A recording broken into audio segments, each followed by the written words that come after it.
What up, fam? This is HUD Wednesday nights. Hit the like, hit the subscribe. Tis the season to go to the NBA Finals. Let's go. Oh my God! I'm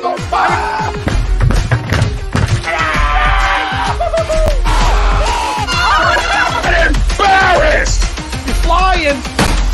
Welcome in. It's almost time.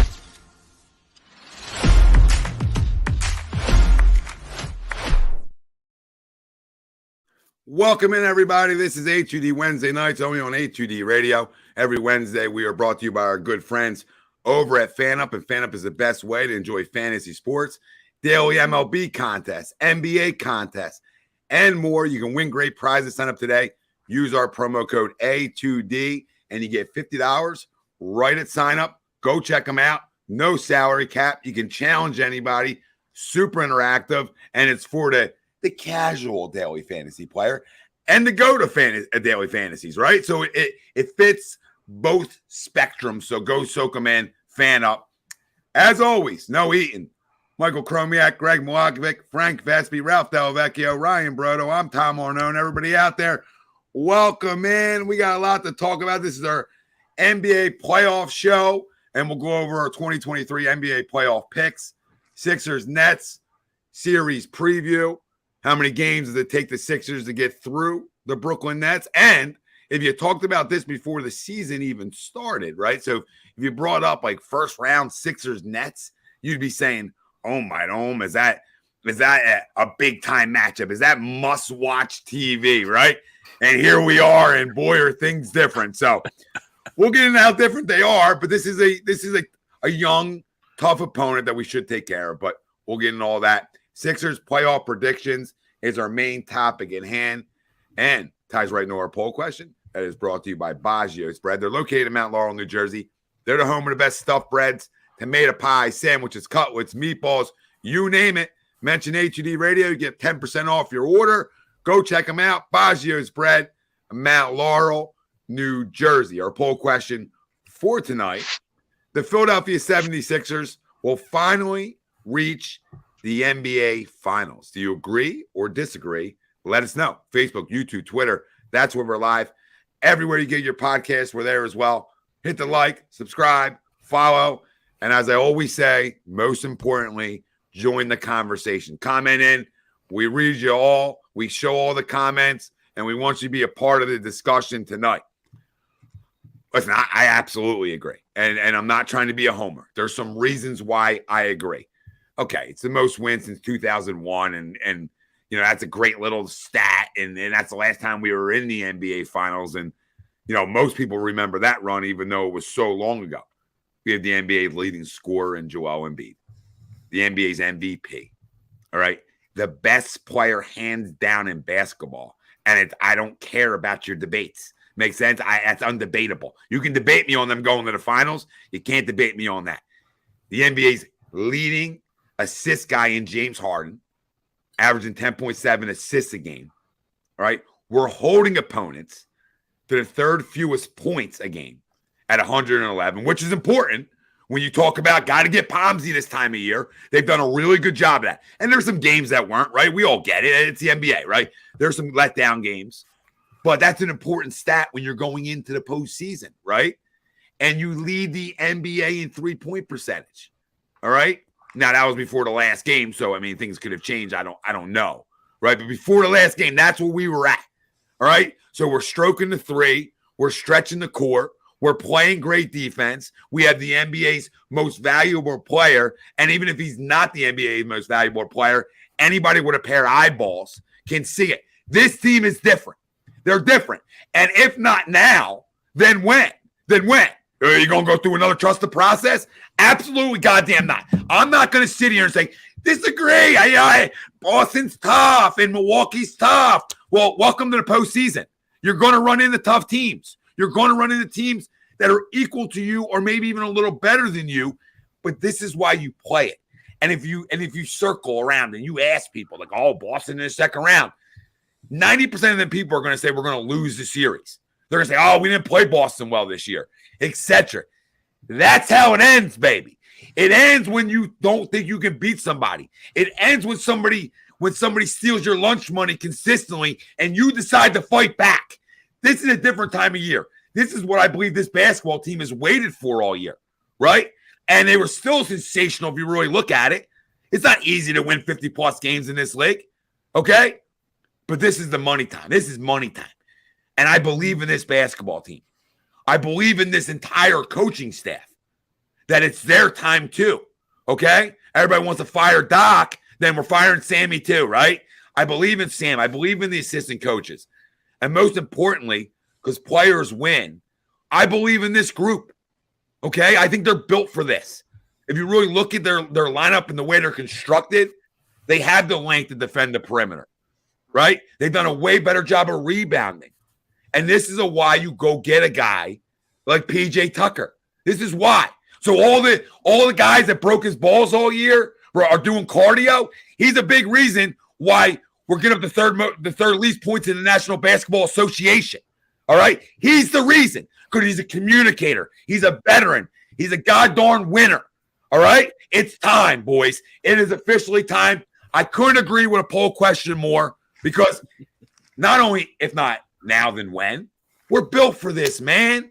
When you have the best player on the planet, it's time. The only thing stopping the Sixers from going to the NBA Finals is health. And for the first year ever, I don't believe that's going to be a problem. So I agree. Everybody out there, we love to hear from you. We see so many people chiming in already. You know, Greg Miller, Diverse, Wayne Miller, Joshua, David, Martian. We see you guys all. Keep the comments coming. Hit the like and subscribe. Stay with us. So I agree. What does everybody out there say?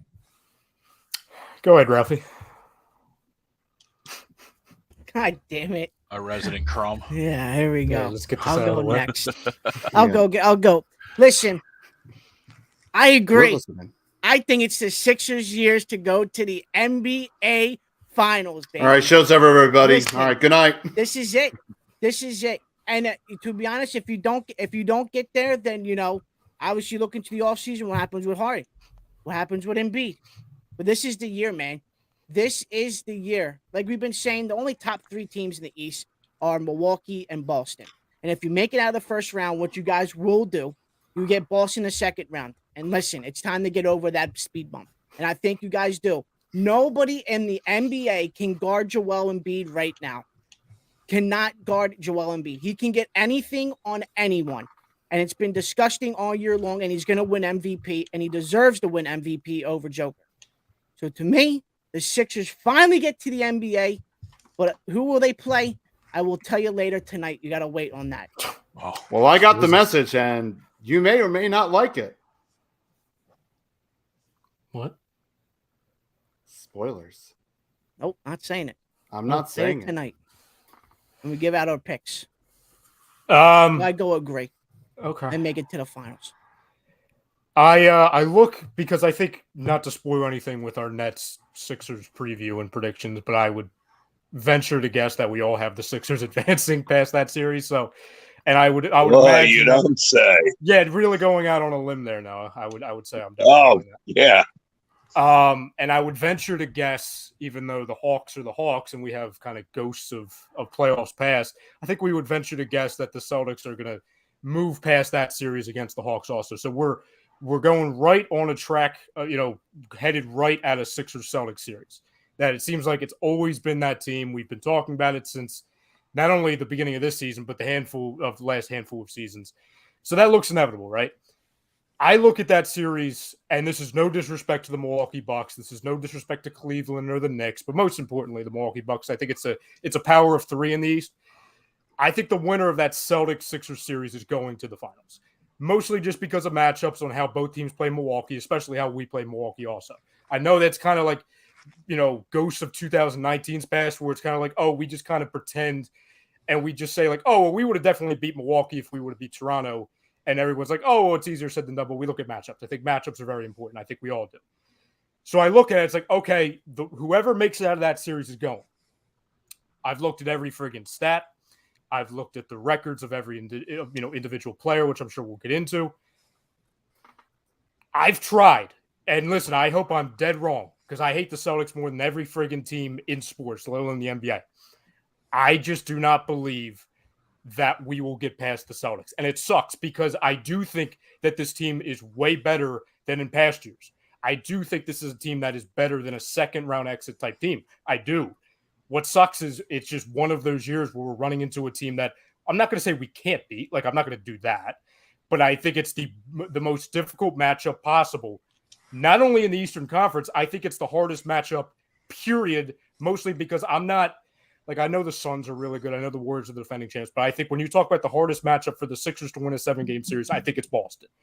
There's numerous different – The only debate is their coach has no experience, and you Sure. have to factor that in. And that's my biggest question mark. It's what happens in the regular is season Joe doesn't Mazzulla? matter. Yeah, what is Joe Mazzulla? The thing I cannot get past, right? And again, this is regular season, but we always talk about that light switch. We kind of know what Embiid and Harden is going to be in the playoffs, right? Like, I know it's like, oh, well, we don't know what Harden's going to be. But if we just look at what Harden and Embiid have done against the Celtics, at least in recent terms, Harden's doing exactly what he needs to. He's actually doing a little bit better than he does against other teams. He averages just over 25 points per game. Embiid's Joel Embiid. Like, so that's the argument. It's like, okay, Embiid, he's the best player on the planet, so you would ride with him. I think the biggest difference in this series is the guards when you get outside of Harden. If Tyrese Maxey was just average against Boston in his career, I would be all hands on deck with the Sixers.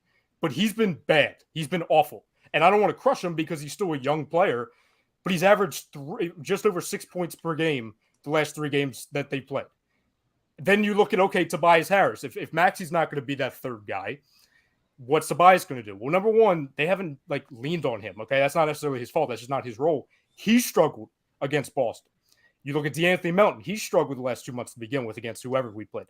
But he's struggled even more than Tyrese Maxey. And is when we talk about all the stars, the Tatums, the Browns, the Hardens, the Embiids, I think the biggest difference of this series are the 2 guards on Boston when you talk about Derek White and Malcolm Brogdon. Derek White, I think, is the difference because Derek White has torched us throughout his entire career. Most recently, the last 3 games, he's averaging just under 22 points per game. So it sucks that I'm like, oh, we're not going to get to the Eastern Conference Finals because of Derek White, but I think that's how close the margin for error is. So I hope I'm dead wrong. I hope I end up on old takes exposed because I will be the first and happiest person about me being wrong about this. But I have us losing in the second round of the Celtics. So I'm not gonna. I appreciate it, right? But I'm not gonna sit here and worry about a guy like Derek White winning the series because when you get to this time of the year, stars carry. Stars win you series. Stars hit big shots. Stars show up with 8 minutes left in the fourth quarter and they dominate. They dominate. That's the difference from postseason to regular season. It doesn't mean what you're saying isn't wrong. It doesn't mean a bench doesn't matter and role players don't matter. Of course they do. We've seen that through the course of big shots in big series, right? But when you talk about the NBA today, you know, it's star driven. Are stars going to make the big plays? And they got stars too, right? I mean, we know they do. We know they do. But you know, and the Maxey point is spot on because he's a big factor in this. He has to be aggressive. He has to be downhill. But I can't go, me personally, right? I can't go into a series saying I'm going to lose it because of a guy like Malcolm Brogdon or Derek White. If I'm going to lose it, it's because Jason Tatum torches me, and it's because Jaylen Brown torches me, or Marcus Smart, or Al Horford hits 22 corner threes, right? That's how you lose the series. That doesn't mean those guys aren't important, right? It doesn't mean that, right? Because those role players are. But to me, it comes down to stars. So can we slow guys like Jason Tatum down, right? Not, you know, you're not going to stop them, but can he contain it enough, right? And the same thing goes for them. But we know they can't because they've proven they can't. That's the difference. They've proven they can't stop Joel Embiid, right? So does it come on other guys? Sure. But I don't think in this series Jason Tatum's going to outplay Joel Embiid. We got to get there first, right? But I don't think he is.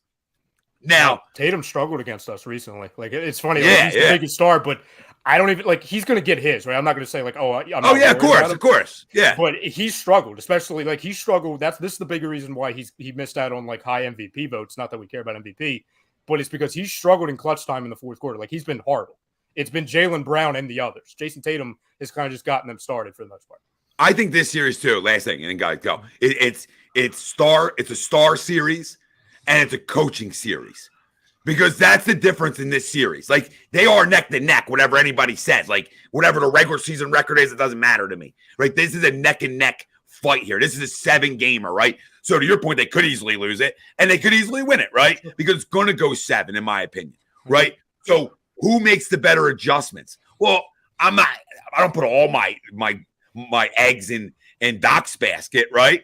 But let's be fair. There's a way bigger track record of postseason basketball with a guy like Doc Rivers and Sam Cassell than there is on Boston's staff. There just is. Those guys were assistants there, etc. They went to the NBA Finals. I get it. But now, are you pulling the right strings now when it comes to postseason time? Right? Do you go to your bench too early? Do you use your bench too much? Right? Little things like that are going to be the difference in this series. And like you said, I mean, maybe guys like that, if a guy like Derek White beats us in a series, we should fold the fucking franchise. That's where I stand. Like, he should not beat you and win and be the guy that you're like, not taking a shot at you. I'm taking a shot at Derek White and Malcolm Brogdon, right? Like, those guys can't win you a series. They can't.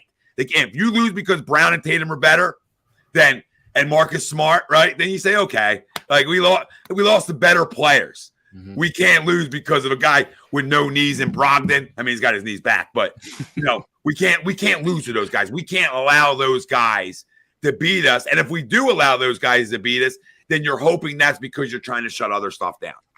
I'll wait until these guys go. I'll do the Ralphie tease. I'll hit you with a question on that once these guys go. I'll do the professional. Yeah, please. Go ahead, boys. Go ahead. Frank, go to fuck ahead. Go ahead, Frank. Oh, come on, Frank, you're okay. Up. I disagree to the poll, but that is if you asked me 20 minutes ago. I agree to the poll. Got you in the first half. There we go. I broke Ryan. Hooray. Yeah, it's. No, I'm getting a drink. Oh, sure, Jan. I need a drink. But yeah, looking at this team this year, they are a fun team to watch. I mean, yeah, there were some rough patches, during the part of the season, but they got together at the winding moments of the season. You got that huge win against Boston at the tail end of the season, but played like a playoffs game right there. And I think it does give me hope that we can finally, get over that speed bump in Boston. And, of course, you're looking at the assist leader, the assist title in James Harden, the scoring leader, Joel Embiid, and the soon-to-be MVP. I'm keeping an eye on that MVP vote tracker. It's looking like he's going to get MVP this year. So I think, I'm really liking the odds of this team so far this playoffs, and I agree. Okay. Bottom row, who wants to lead it off? There, I got you. Sure. All right. I absolutely agree to this poll. The 76ers are going to sweep the Nets, and then they're going to take out Boston in 7 games. It'll obviously be a tough battle, but I think what'll prevail, and the bottom line is, we could talk about Embiid and Harden all we want, but the bottom line is guys like Tobias Harris and Tyrese Maxey, they have to be money this postseason. They got to help James and help Joel out.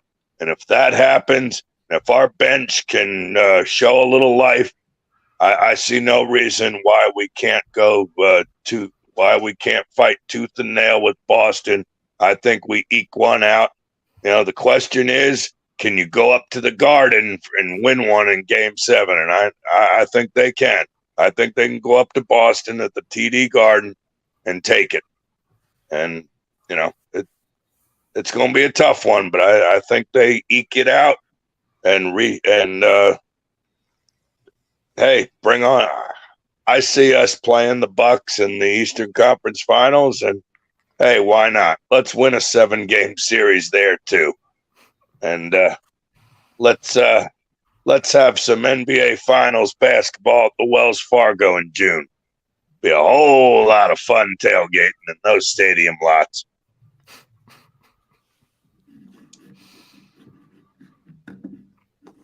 Crow? Yeah. I want to agree to the poll. I have to disagree to the poll, but I have us going further than where Ryan does, and I do think that Boston's going to be pivotal in our run. However, I see us getting over that Boston hump, and I think it's going to take a lot out of this team. And then to have to then match up with Milwaukee, even to go a 7-game series, I mean, I'm not going to rehash the Boston things. I think you guys did really well going through the roster and what it's going to take to beat that team. And if you can overcome the Jaylen Browns and Marcus Smarts and all of these other guys, that is a very formidable roster in that number 1 seed when you're talking about Giannis. And you have guys who have, if Chris Middleton is healthy, that's obviously huge for them. But you're looking at career years for guys like Drew Holiday, Brooks Lopez, and you're seeing even later in the year, guys like Grayson Allen who are contributing more and more.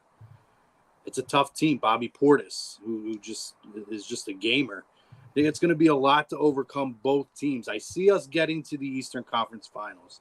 I see us putting up a hell of a fight in the Eastern Conference Finals. But if you're asking me today, I don't think I'm quite there that I could say confidently that we're going to make it to the NBA Finals. So I'll have to disagree with the poll. Yeah, I'm glad we're kind of split because I was hoping this wouldn't be a homer show. You know what I mean? I'm glad we're kind of split, and everyone, obviously is valid. I didn't say we were cutting nets down. No, I hear you. No, absolutely. But I agree. I mean, I sat here on Sunday and said we were beating the Warriors in the finals. So I have to continue that. Continue to agree.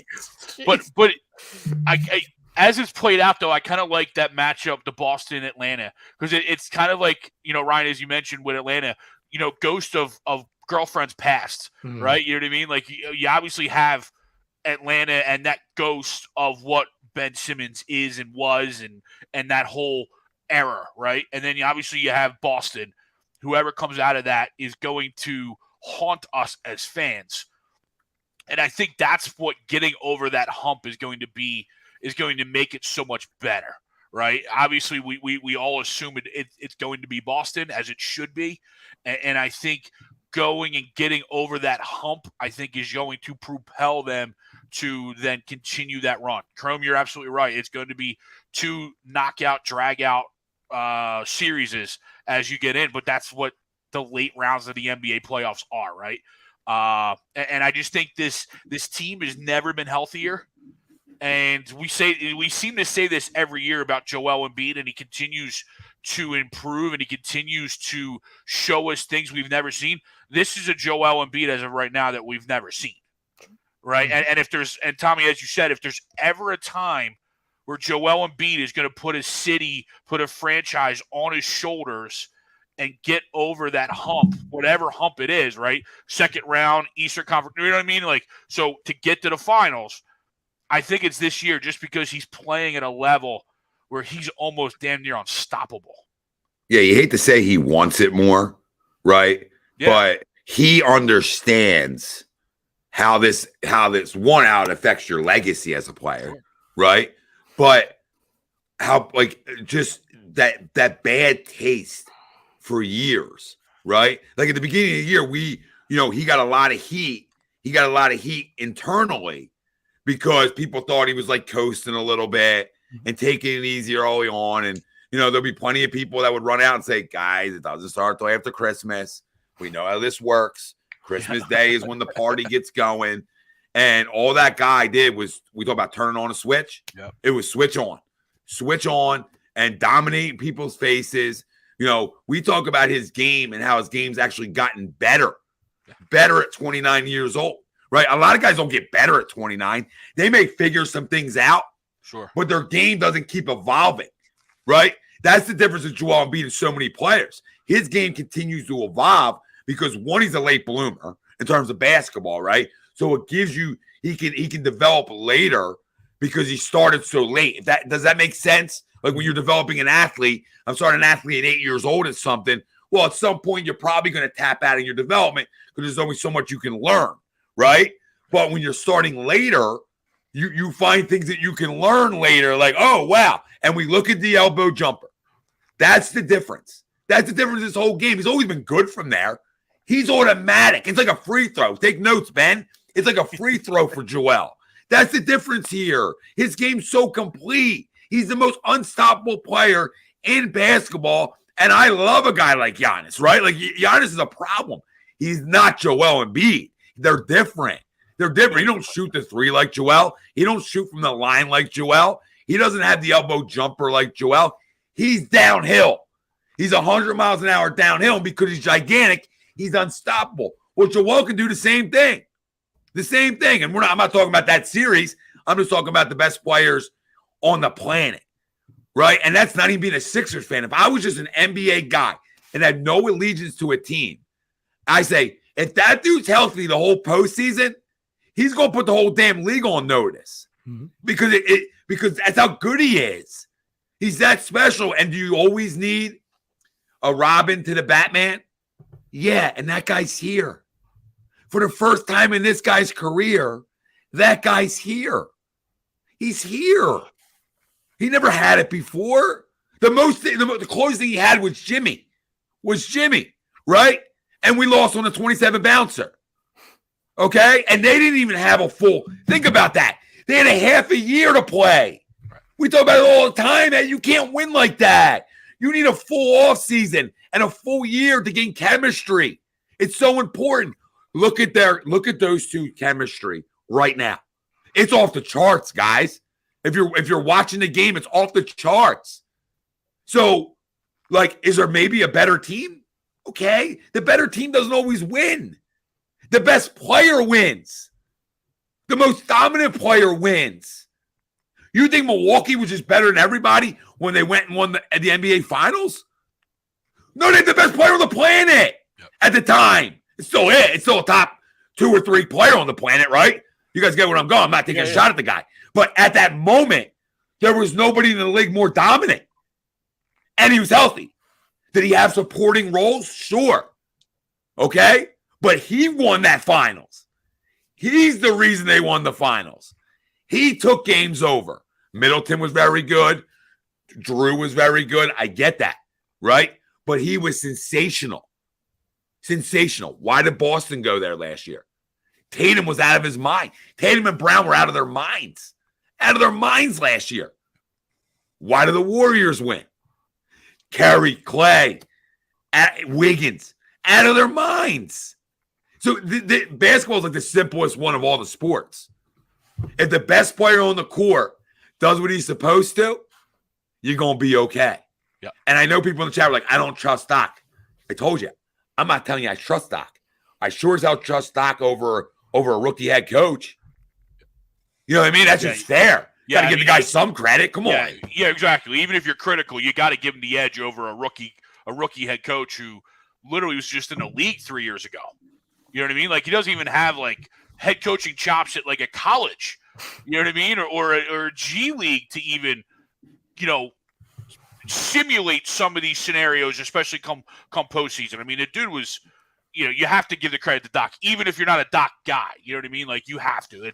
You're just complete hater if you're like, oh no, I'm going to take Joe Mazzulla over Doc. Like, come on. Come on. Like we pride ourselves in no agenda radio, right? And if I'm going to pride myself in no agenda, there's always an agenda once in a great while. Sure. But this one can't be an agenda radio. Like, you got to be fair, man. The one guy's probably going to go to Hall of Fame, even though I don't necessarily believe he's a Hall of Fame coach. It's just because the wins, right? The title. Like, it's just the way it is. And we're going to obviously segue into our Sixers Nets preview and how many games does it take the Sixers to beat the Nets. All right. But listen, I understand Embiid's always been the best player, Jimmy, versus Celtics. Okay. But that's also not necessarily true in the past. Okay. Like, it's not necessarily that's not fully accurate. If you say like 2 years ago, he might not have been the best player. Make sense? Maybe it was Tatum. Right? So it wasn't always true. It was a very predictable, and this goes to, again, a lot of people don't realize this, that want to just talk about how Doc Rivers sucks. And again, Doc Rivers might suck, right? Like we could be coming in here in 2 weeks and be like, yeah, Doc Rivers not the best. But he deserves a lot of credit for what he's not only done for this team this year, but with Joel Embiid. The whole foul line elbow jumper that they've orchestrated in the offseason, that was Doc Rivers. Joel said that. Doc Rivers has said that. Sammy Cassell has said that. That was his idea. That way, teams like Boston, teams like Milwaukee, etc., in the playoffs, they can't crash on him in the paint. You need, especially when you have guys on the perimeter that some of them aren't even freaking covered because they've got 3 to 4 guys on Embiid just because of how dominant he is. You need to find lanes to get it to those players or have a shot where they can't crash on you and you have no room to dribble out. That's why he was so high in turnovers in the past. It's because he would get trapped. He would go to make a dribble to try and move around, and he would get picked every friggin' time. That was one of the biggest reasons, aside from Simmons just couldn't play in the half court, of why we lost that initial series way back when in the first playoff series, of this Embiid era. That's all it was. It was you trap Embiid down low in the paint because he didn't really, he always had a perimeter game, but not nearly to this degree. He really had some semblance of a mid-range game just because he's a freak, but again, not to this range. This is crucial, especially when you talk about coming off the pick and roll and having the passing lanes where it's like, oh, I've got 3 guys on me at the foul line. Okay, let me pass it out to Tyrese Maxey or Tobias, or maybe in an off night where PJ's making a couple threes. That shows how beneficial it is. So as much as I think that it's going to be a struggle against Boston, there are a ton of avenues where it does differ from the past. Not only past playoff series against Boston, but past playoff series in general. Well, yeah, and the verse is 100% spot on. He's passed the ball extremely well compared to what he used to, of being a little bit of a dog on the hardwood floor. Yeah. 2 things. Jordan struggled again, and I'm not comparing Joel to Jordan. So hear what I'm trying to say. There was a point of time where Jordan could not get past the Detroit Pistons. He couldn't do it. And when they went to that last matchup where he actually did it, everybody picked against him. Everybody picked against him. And he finally overcame it, right? And when you look at a guy like James Harden and you look at a guy like Joel Embiid, what's the common theme? Playoff failures, right? Now, we know how much of a competitor Joel is. And I think we've learned that James is more of a competitor than we probably gave him credit for when we didn't have him in-house, right? And we look from afar. And if you look at the way he's adapted his game, like Doc said preseason, hey, this is a dictatorship, right? And what he meant by that was this runs through the big man, right? Did James Harden poo-poo that? Did James Harden come in here and try to jack up 25 shots a night to get his numbers? Or did James Harden adapt his goddamn game? Adapt it. So it's time to put a little respect on a guy that didn't need to adapt nothing. That tells me one thing. He wants to win more than anything. There's a reason he took a little bit less money to stay here.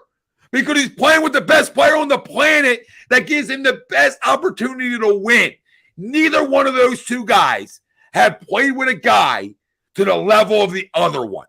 Neither. And try to tell me they did, and the numbers will crush that argument. Will destroy that argument. So there's my low rank. I think even going beyond that too, right? We're talking about those early series.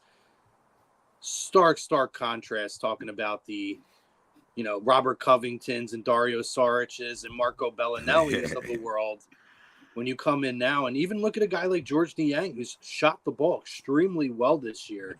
When you look at, obviously Tyrese Maxey, who I think is going to take another step this year in the playoffs. We need him to. Just the surrounding cast and knowing their role. And to your point about James Harden, right? Last season, he only had a period of time. He didn't even start playing right away when he got here. It was a short period of time to try to figure out what the chemistry was going to be. So they went out this year. He took less money. They bought guys in who James knows how to play with.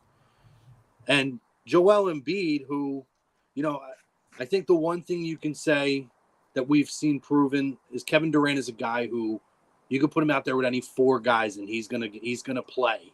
He can develop a chemistry like that immediately. I feel like Joel's kind of getting to that point because they do bring guys in and he does find opportunities for himself and other guys. We talked about how The MO on the Sixers was send 2 or 3 guys down low because nobody was hitting shots and stretching the floor. But now you have guys like Tobias, George Niang, James Harden, Tyrese Maxey, sometimes on a random night, even PJ Tucker if he can hit that sideline 3-pointer. There's a lot of guys on this team now that can hit shots. D'Anthony Melton, another guy right there who I think is very underrated for his contributions this year. This team, compared to years past, is way more equipped to go up against the Bostons and the Milwaukees of the world to finally get over the hump. And to your point about Jordan, Tom, that's a spot-on analogy for that because they also had to put more guys around Jordan to give him the opportunity. He couldn't carry the team on his back. You had to get the Scottie Pippins and you had to go out and get the Will Purdue's and all these different guys who were able to come in and fill a role and build a chemistry and put Jordan in the best position to do what he does best. And I don't think it's an aberration this year with this team having a full year with James Harden that you got the best Joel Embiid that you've ever seen and maybe the healthiest Joel Embiid we've ever seen coming into the playoffs. We can't forget about our secret weapon, Louis Rich. I mean, like, coming off the bench, Louis Rich is just going to drop bombs. I will say when people, and I've seen a lot of this, not so much in the chat so far, unless they're like Celtics fans, but throughout the week where they try and compare kind of the deficiencies of last year's playoff team to this one. Number one, that's foolish because unless you have the same exact roster, things are not going to carry over. And even then, like, it's just not going to carry over. It's different. How do you compare last year when the best player in the world? I don't know how I don't even know how we even do a comparison. And the year before that, we were doing prayer circles on A2D. So I mean, the last 2 years, I hate to say it because it can't happen, but they can't. Like, the injuries derailed it. So you can't even. But people can't even go backwards. You can't go in the time machine because it doesn't count. You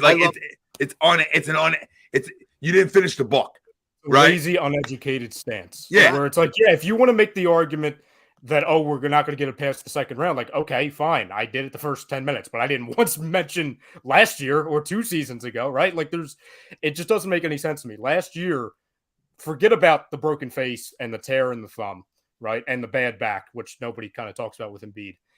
They weren't running an offense. Like, we had like 3 plays that we were running. It was pretty much just solo ball, right? It was solo Harden, and then the next possession it was Embiid when he was actually back, right? Like, it wasn't anything with the pick and roll. It was just basically one guy driving the lane, and either they go up and they get fouled and they make it, or they go to the line if they miss, or they kick out and it goes to a wide open shooter. And this goes to your point, Chrome. Last year, like, again, like, if we're ranking the reasons why we didn't win, like, obviously the health of Embiid's one. The second one was that we were doing everything fine. It was the ball was getting kicked out to wide open shooters, whether it was Tobias, Maxey, Furkan, Niang, etc. Thibault, even though he should never be shooting anyway, and they were not making open shots. The entire Heat series, it would be every single time we go down the floor, wide open 3 from Niang in the corner, brick. Up wide open 3 from Tyrese Maxey, brick. Tobias, when he's not missing it from a mid-range, he's missing it from 3. That's what it came down to. It's very simple. Well, I think another factor in that series too that people forget is Danny Green was playing really good defense up until he got hurt and we lost. And he was the only one that was able to make open shots. He was hitting shots. Yes, he was the only one. So once he goes down, it's like, Furkan. Like, can you make 3 shots tonight? And listen, no. I love JJ Redick. We all do here. Yeah, I think he's a pivotal point of the process, so to speak, in terms of when free agents start coming here. And I think he does a phenomenal job. But I heard his take. He had a take, I think, today or yesterday, where he summarized that Embiid did not have a good playoff last year, and completely ignored, like you said, the fact that he was phenomenal up until the point that he got hurt. And he came back, and I think he kind of poo-pooed not getting the MVP that one game, too. I think he dragged his feet a little bit on that. That's my opinion. Plus, he was hurt. But then he kind of started to find his groove a little bit, but it was kind of too little too late because, to your point, There was no offense. Guys weren't hitting shots. You lost your best defender outside of Embiid, I think, last year in the playoffs. Mhm. And you go against a Jimmy Butler team in the playoffs. It's hot. That's a lot to ask for, losing all that. Yeah, I guess JJ forgot about the fadeaway three for the win prior to the injury. I guess he missed that big shot. Like, I mean, again, the guys that are on national TV have zero feel, zero clue about what really is going on inside our teams, right? They don't. It's shock jock talk. Like, let me give a hot take. Let me give a hot take on a team that I really am not familiar with, but I just played there, right? I just played there for a minute, but I'm really not familiar with it because I'm so far removed from it. That's the difference. And when you're covering it on a national level, you don't have you get caught with your pants down, making comments and having opinions based off of something that you're completely wrong about because he was injured. He was injured. So anything you say about his postseason last year goes out the way. There's an asterisk next to it. There's an asterisk. What I don't understand is that he kept bringing up, oh, Joel Embiid has not had enough playoff success. Embiid has not had enough playoff success.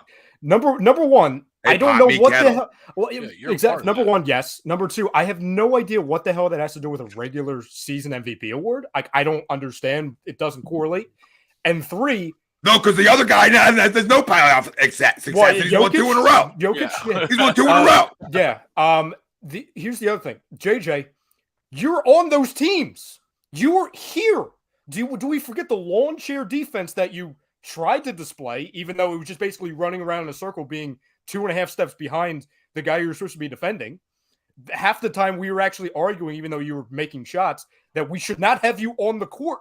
At the end of the Raptors series, that's how bad you were on defense. That's how bad you were. We were thinking for defensive matchups, James Ennis was a better option than you on the floor because he at least could try to stop somebody.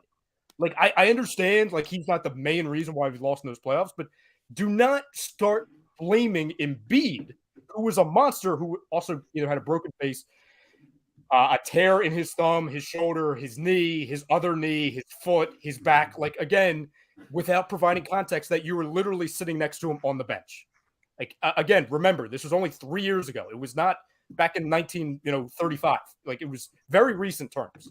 Yeah, and I'm not even going to, like, take a jab at the guy's, like, success or non-success as a player, right? Because he's a sharpshooter. That's all he was. So I'm not gonna go and throw him under the bus for what he did, right? I'm throwing him under the bus for not having a feel of what happened last year.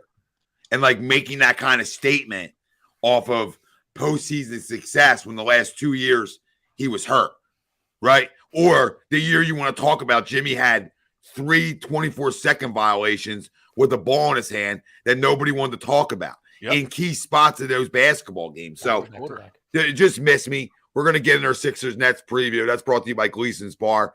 It's located 6700 Mill Creek Avenue in Levittown, PA. You can use promo code A2D and you get 10% off your order whenever you dine in, take out, or online. Gleason's Bar and Steaks.com is where you can find them. Go try the Trenton. A little pork roll with cheesesteak. I miss the Trenton. Oh, I miss it. Oh, I'm sure you do. Trent misses you, Greg. Trent misses you. So how many games is it going? We don't really need a player of the series, right? I mean, it's just, how far is this going?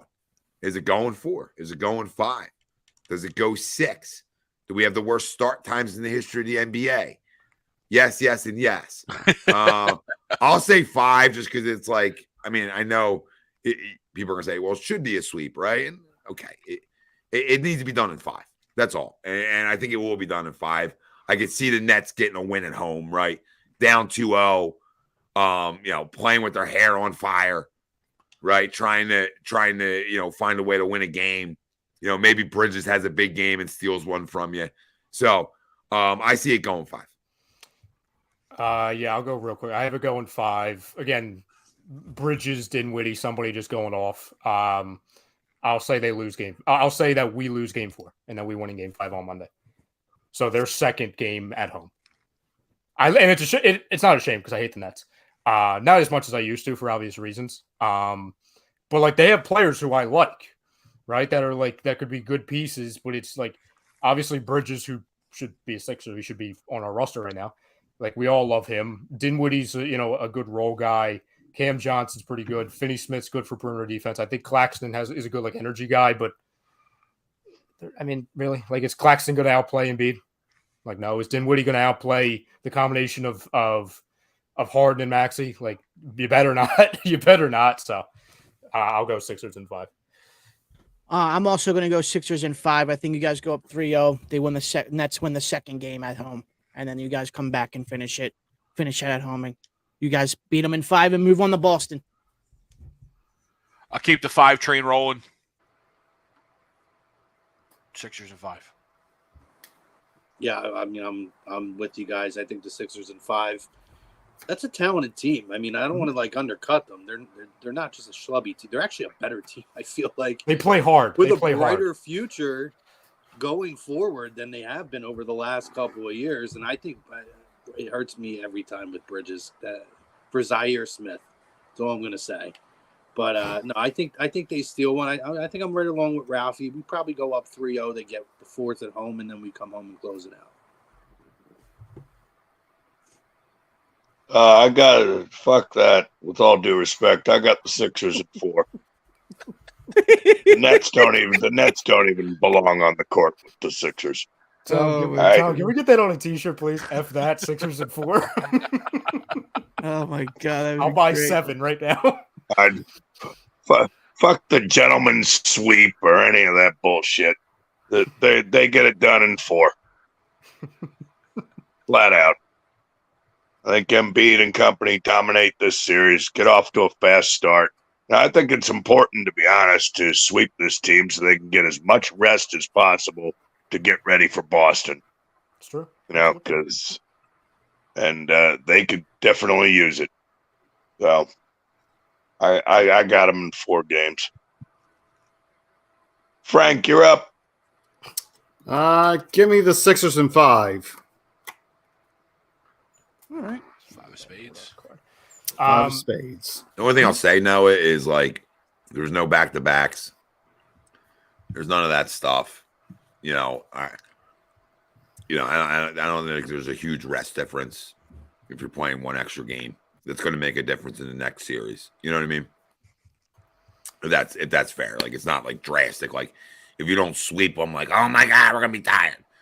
You know what I mean? Like I think Boston might be in for a little bit of a dogfight in round 1. Because they got 2 players on the other side that can take over a game.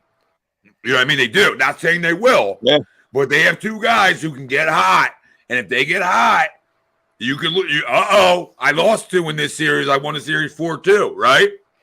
This is Trey. And we know this very well. Even though like Trey's not the biggest reason why we lost a couple of years ago. Trey kind of goes nuts this time of year, right? And he loves going into hostile environments. Obviously, Madison Square, number 1 here, and now going to Boston. Beat them in 6 games. Yeah, and obviously Boston's a better team than that Knicks team. Oh, that Hawk series we lost. The biggest reason we lost that one was Bum Simmons. I would agree. Stop what, Jimmy? I didn't say they're beating them. So what am I stopping? What am I stopping? I forgot you guys are the greatest basketball team ever goddamn assembled. But how'd that age for you last year? Because you didn't cut the net down, babe. You came up short. Again. Losers. This ain't the 80s. All right? It ain't the freaking 80s. Larry. Where's Larry? And we never said Miami was going to beat them. We just said Miami was going to give them a tough series. That's all we said. They can steal 2 games. That's all. Games. How is not fair to say when they have two like damn good basketball players that can get hot? Like, I don't understand how that's crazy. If we were playing Atlanta, I would say the same thing. Hey, listen, I think the thing with Trey, you got to remember too, the report this week that there's a green light to possibly move Trey. He might have a little fire under his ass to prove a little something here in the playoffs as well. You mean future Minnesota Timberwolf, Trey Young? Is that what you're talking about? Probably. Yeah.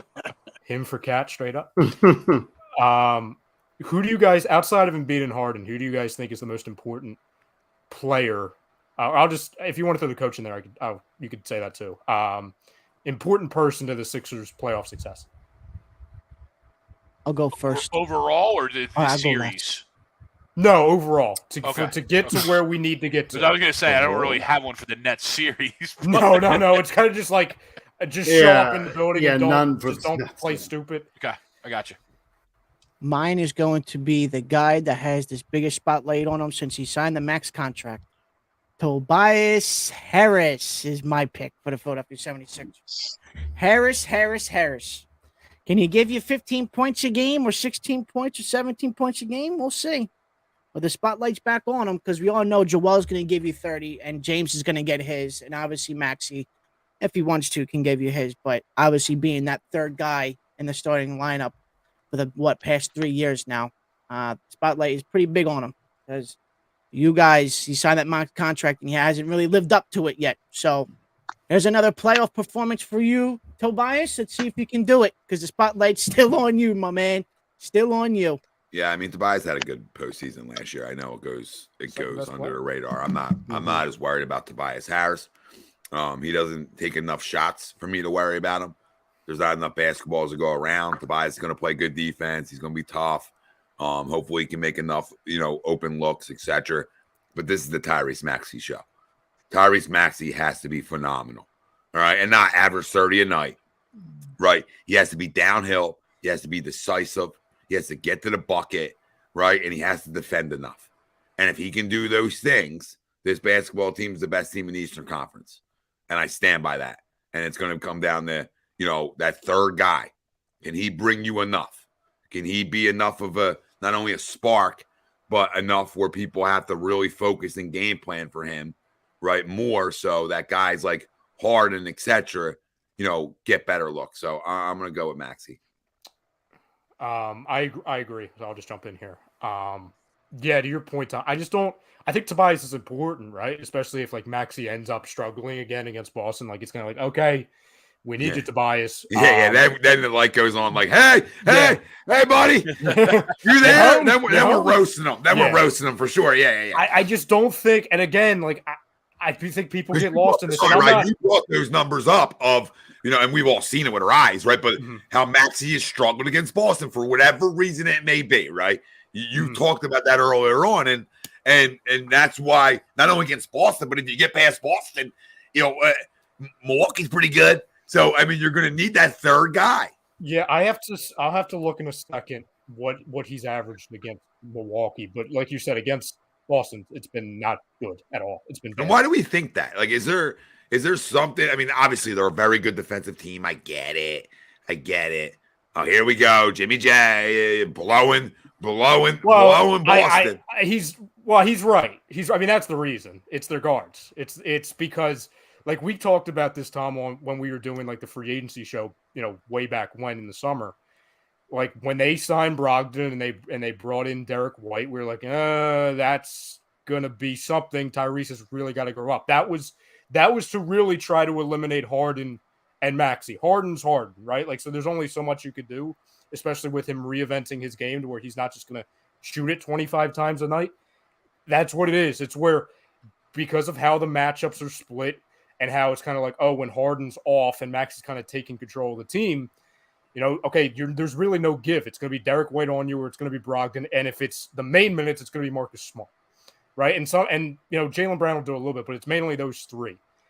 I just think it comes down to it's where, and also he's been really passive too, like a little bit. Yeah, it's not even about the numbers. I mean, the numbers are irrelevant if you watch the game, which I know you do. Unlike Jimmy, right? He's probably not even watching the game. With all due respect, Jim, but at the end of the day, he just hasn't been aggressive enough. So he's been tentative. So it has nothing to do. The only thing stopping Tyrese Maxey, because he has elite speed and elite quickness, is Tyrese Maxey. It ain't like you got a Kobe stopper over there and Ruben Patterson. Like, I know they're good defensively, okay? But they're not the greatest defensive team ever assembled, hence last postseason, okay? Because if they were that great defensively, let me riddle everybody this real quick. All right, for the greatest defensive team ever assembled, the Boston Celtics, all right, they beat Golden State then. They beat them with their great perimeter defenders. How their great perimeter defenders hold up against Steph and Andrew Wiggins? Answer it, because they didn't. because they're good. They're not elite. Marcus is elite. That's it. Don't give me anybody other goddamn name that's an elite perimeter defender for them at the guard position that's not named Marcus Smart. Just stop it. There isn't. The other guys are good defenders. They're not elite defenders. Knock it off. Not every player is an elite defender because they're willing to play defense. Marcus proved that he's an elite defender. I'll give Marcus Smart a ton of credit. I love Marcus Smart. But let's not act like the other guys are these great Pomsy defenders. Knock it off. They're good. They're good. I think when you look at that final series, and again, I think Maxey's better, but in recent terms against Boston, he hasn't. And again, first off, it's not 100% on Maxey, but you see it to where he's pump faking threes. He's like a step behind when he's running the team. He's very cautious. It's almost like he's afraid to make a turnover, and he ends up making a turnover. And how many times is he going to run the team in the postseason too, right? Like, well, this is the Doc thing. That's the Doc thing. That's right? the regular season difference here. Like Doc did shorten his bench up last year until Joel got hurt. Mm-hmm. We weren't running 10 guys. I mean, come on, we watch it. We're not running 10 guys like we're going to a regular season game. Like Joel Embiid's going to run 40 minutes a night. I mean, that's just factual. Yeah. James Harden running 40 minutes a night. Tobias Harris running 40 minutes a night. Like those guys are going to play substantial minutes, and then that's where the other three, maybe a fourth guy gets sprinkled in. The reason Doc went to his bench so much with the Clippers is because he had a bench. There's a big difference. They were spread out more. They were deeper. So you have to go 9, 10 deep because you have guys that have to play. If you want to mirror what Tyrese Maxey needs to do, and it might be a couple points per game over this, Jordan Poole in the finals last year. Because, again, we kind of look at like, okay, obviously they have Steph, they have Clay, they have Wiggins, they have all those guys. Poole was somebody that needed to step up in the playoffs, and he did, right? And in the finals, Poole, I think I got to pull it up, but I think he averaged just over like 13. Yeah, 13.2. But he was aggressive, right? Like he was aggressive against those defenders. Now you have Malcolm Brogdon in here to where it makes the defensive guards a little bit better just based off of depth. But it's going to be right there in front of Tyrese. He just needs to be aggressive, and he doesn't need to second guess himself. Well, we saw that just during the year, right? When Maxey struggled, even parts of this year. Yeah, it was his lack of aggressiveness coming off the bench and kind of trying to find his way, right? And it was the turning point was that conversation Joel had with him about halfway through, or as he's still coming, before he got moved back to the starting lineup. And I think that conversation helped him get moved back to the starting lineup because he came out like shot out of a cannon. Now when he hit the floor again, I'm going to be completely honest with you.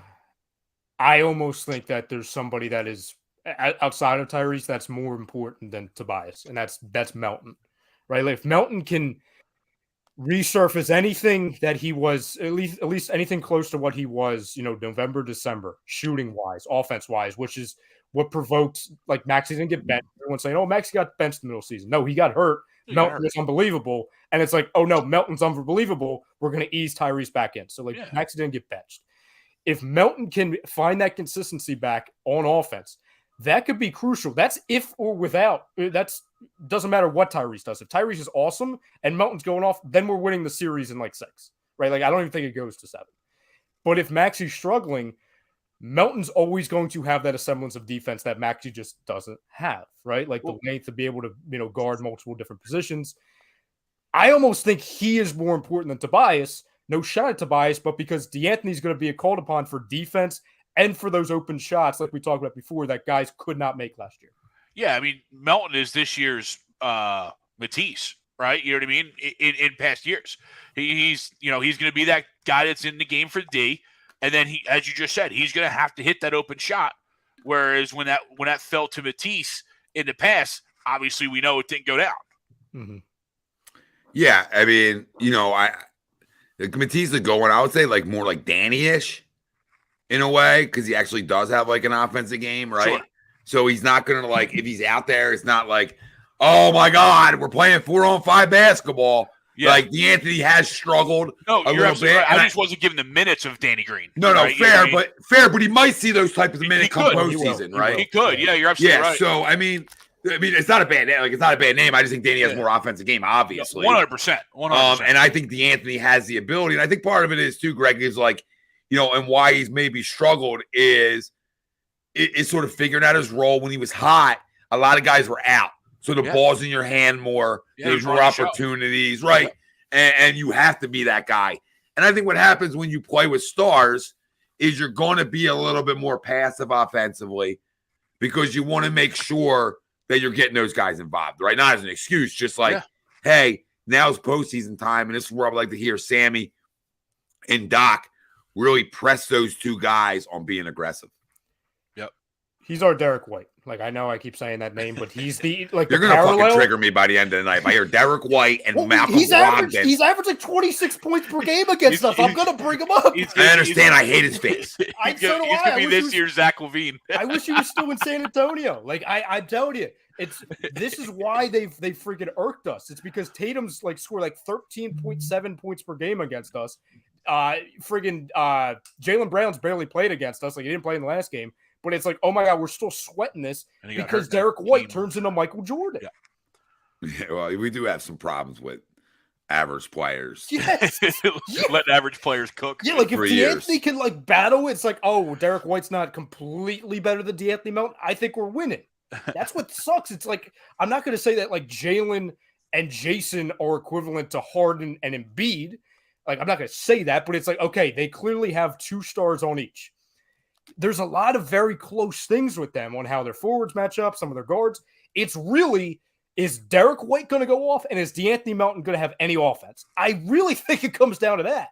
Well, a lot of the Derek White going off is no Jaylen Brown playing again, right? So opportunity, right? Not saying he doesn't going to get an opportunity, but he's not running 32 minutes in the postseason. So they don't have the ability to probably run him 32, 35 minutes. When you talk about they're playing Brogdon, they're playing Smart, they're playing Tatum, they're playing Brown. So how many minutes is a guy like – I mean, he's going to get enough, don't get me wrong, but is he going to play a 35-minute night like he would with no Jaylen Brown playing? They got the opportunity to drop 23 to 25 on us? Probably not. Doesn't mean he can't hurt us, though, right? Doesn't mean he can't affect the game for sure, okay? Absolutely. I just don't know if he's going to have the minutes. And Jimmy, I would ask you this. You know, as a Celtics guy, like, is he going to even get the minutes to be able to rip our hearts out like that, right? I don't know, right? You know, I'm not sure. Listen, Swoop, we can talk about the rebounding. I know it's a concern of yours. You've said it, and we love it. You said it 45,000 times tonight, okay? You're probably in my DM telling me about it. So what I'm going to say to you, I love you, Ryan. I love you. What I'm going to say to you is, if that's why you think you're losing the series, and just pack the bags up now, right? You know what I mean? Like, I'm not telling you it's not important, but we're talking here tonight on how great defensively the Boston Celtics are when they're number 2 in that category, and we're number 3. So this series is exactly what we're making it out to be. When we get there, it's a goddamn dogfight. It's a dogfight. So to say Boston in 7 or Sixers in 7. Either one's fair. Yep. But if somebody comes in the chat saying like Boston in 5, get a clue. Yeah. That's outrageous. That's crazy talk right there. And Jimmy, I just hammered you with these numbers if you listen early on in the show. All right? We're number 1 in 3-point percentage. Where do we rank offensively? I'm sure we're not 20th. In total offense? I said top 2 in offense about the Celtics. I assume we're top 10. Well, if we're doing scoring offense, which is the main point of offense, right, Jimmy? You guys are 4th, right? I'm semanticing you, but that's what I'm going to do. We're 14th in scoring offense. Okay. And how many games, did we not have our full caliber throughout the year of guys? Month and a half. Yeah, I mean, that affects those numbers. Yeah, of course. Yeah, we had not Shake Milton, Tobias Harris team the majority of November and early December. And who's got the biggest dog on the court, boys? Who's got him? Yeah. We do. We had the unstoppable force. Yep. When you're a jump shooting team, right? And go ahead, Crum, right after that. Sorry. But when you're a jump shooting team, you have more of a chance to fail if you're not the Golden State Warriors. You understand? Like that's a different level. But when you got a perimeter game, like inside the elbow, right the elbow and inside, and you have the ability to dominate in the post, like we have the ability to do, And then you talk about the 3-point percentage that we shoot with. Like, we're set up better. All it takes is Boston to have 2 or 3 bad shooting nights. Series is over. It's over. I mean, we can't forget that we are number 1 in team 3-point percentage in the NBA as well. That's a big factor here in the playoffs. Huge, Chrome. And it's because teams run at Joel. Now, what Boston does is a little bit different, okay? What Boston does is they say, we'll let you beat us. Now, what I'll say back to that is, be careful. Careful what you wish for. Be careful, because if you're going to play him one-on-one, right, you don't want to – that's the problem. You don't want to let a star get going. The opposite. Last year, they ran double teams at him, if you remember. Mm-hmm. This year, they didn't. They didn't, especially the last game. And people are going to tell me who they're missing. Everybody's always missing somebody. I get it. They still had star power, dude. Let's calm down. And they let him go one-on-one where Jaylen Brown wasn't covering him, even though because he didn't, right? Even if Jaylen Brown played, he's not covering Joel. So 1 + 1 isn't going to, it isn't working here. Makes sense? He didn't play, get it, but he's not covering Joel. He's not stopping Joel. And Joel ate them alive.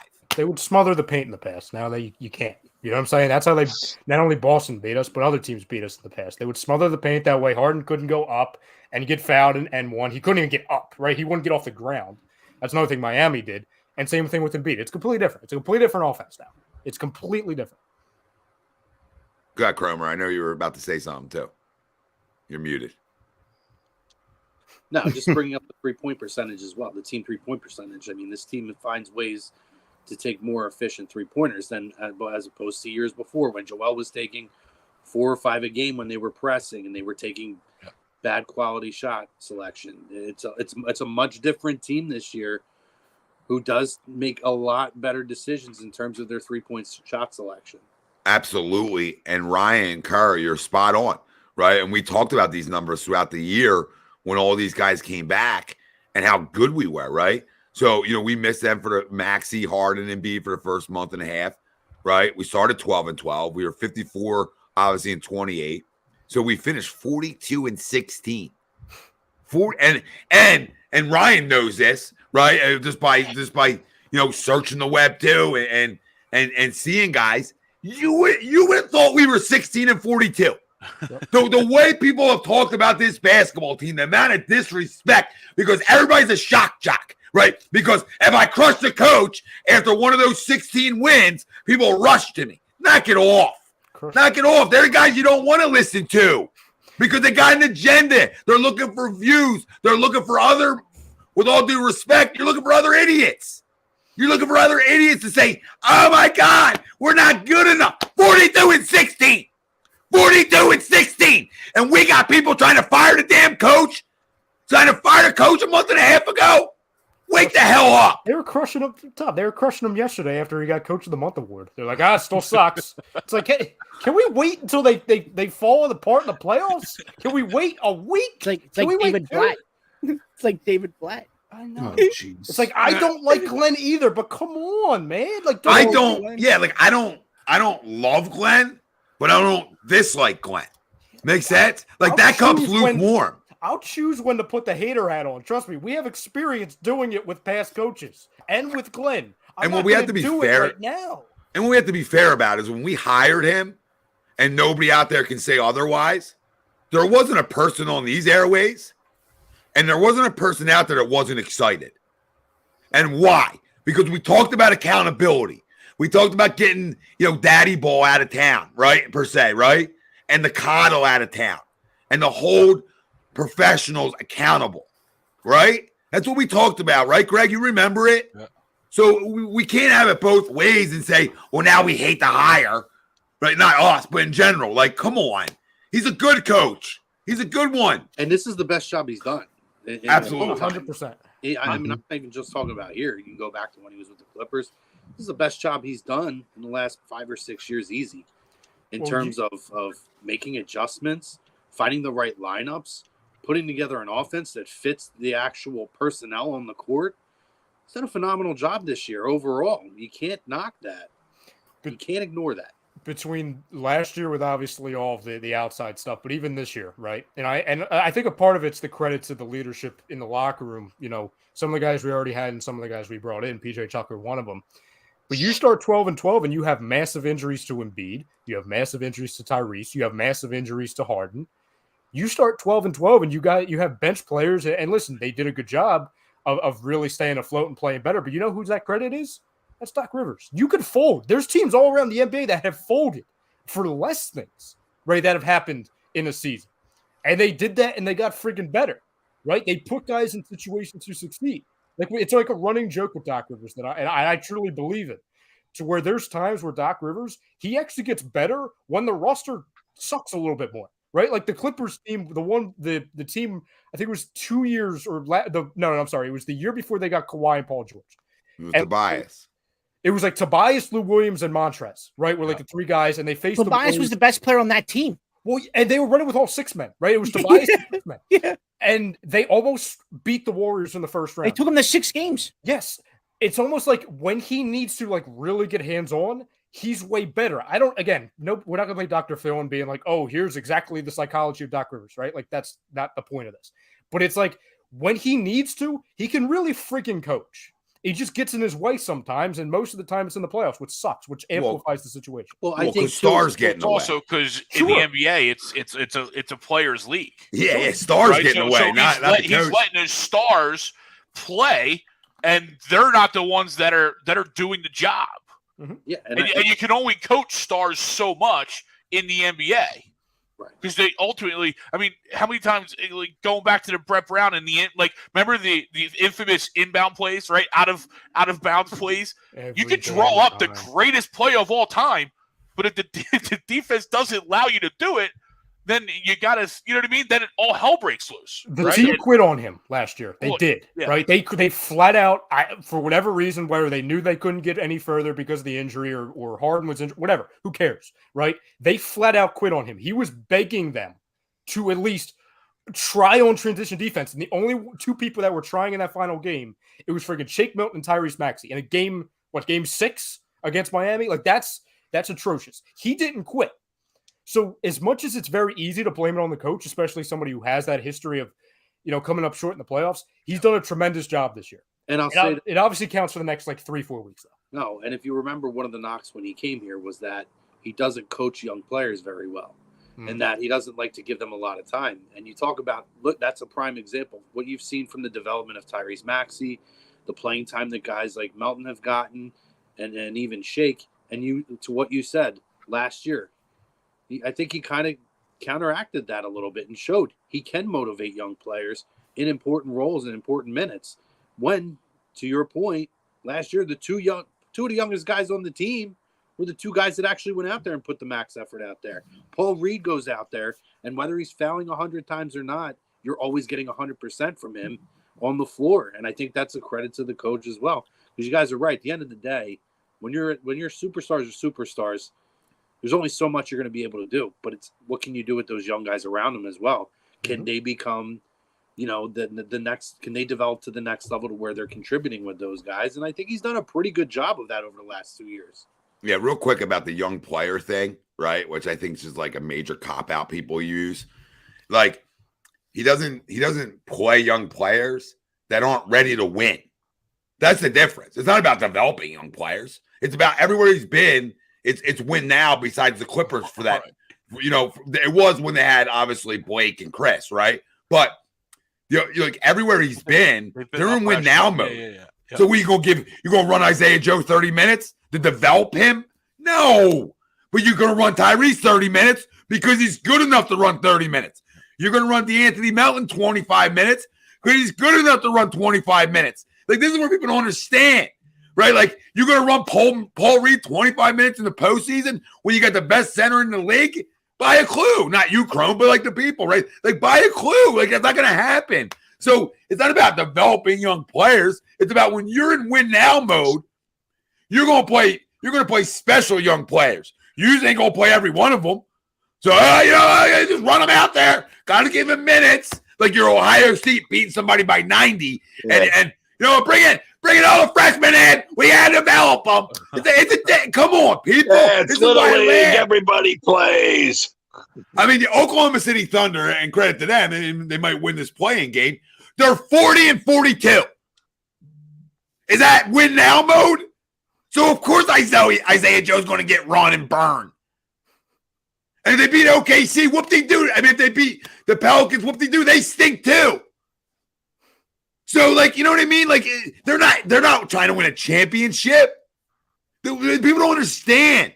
You want to trust the process back that you run Isaiah Joe's, you run Corky's, you run Jaden Springer's. Like, there was people in groups that were saying, oh, Jaden Springer deserves postseason minutes. Buy a clue. If you don't think he's not developing Jaden Springer and Sam isn't, then I can't help you. I can't help you. Development doesn't always come with game minutes. I was waiting for the Mac McClung playoff minute argument to start. No, it was there. Oh, it was there. It was there. This the guy who I don't even know his friggin' name, and I'm like, I messed it up earlier. Louis King. That's who you said. Rich. I said Louis Rich. I messed it up. Did you see my face, Greg? Yeah. I'm like, who's Louis Rich? I messed it up. Louis King. That's what I'm saying. Louis King. Waiting for our Louis King coming off the bench. Yeah, I saw a whole thread in a group the other day, right after the game, saying, "Oh my God, he should be our backup 3 in the playoffs." Like, listen, good for him. He played well. He matched Ben Simmons like all-time total in Barclays. Like, congratulations, you're an NBA player, right? Like, great, but like, stop. Never heard of him before. I haven't either, and you know me, I'm like king of knowing who those people are, and like, no, I didn't know that was a person. I did not know that person existed. Yeah, because when you're in win now mode, it's win now mode. Yeah, right, and that's the end of the day.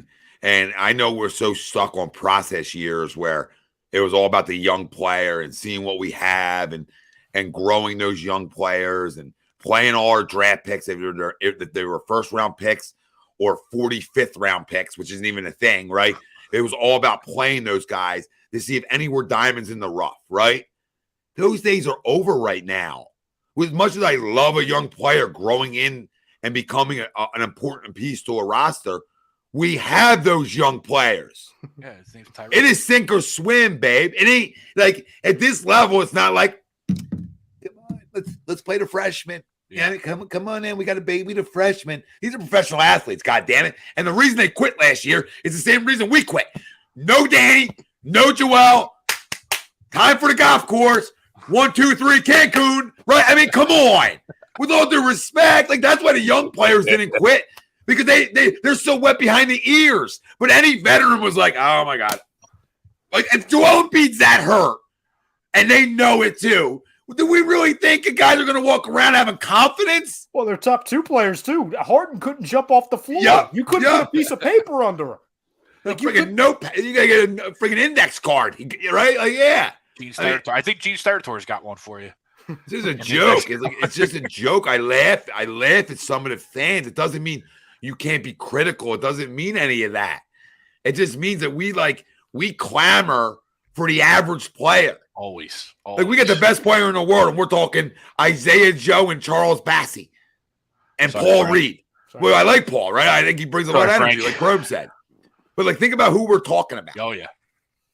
We're not talking about Joel or Harden or Maxey. We're talking about Paul Reed and Isaiah Joe. We're not telling people not to crush. It's just crush when we blow a 23-point lead or we lose to like, I don't know, the Detroit Pistons at home.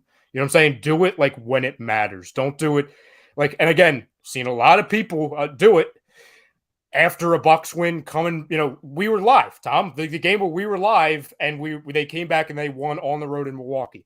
You got people on their shows and on their Twitter profiles being like, yeah, it's a good win, but, Doc Rivers, he was really bad in the third quarter. They should have never been down. They just won the game.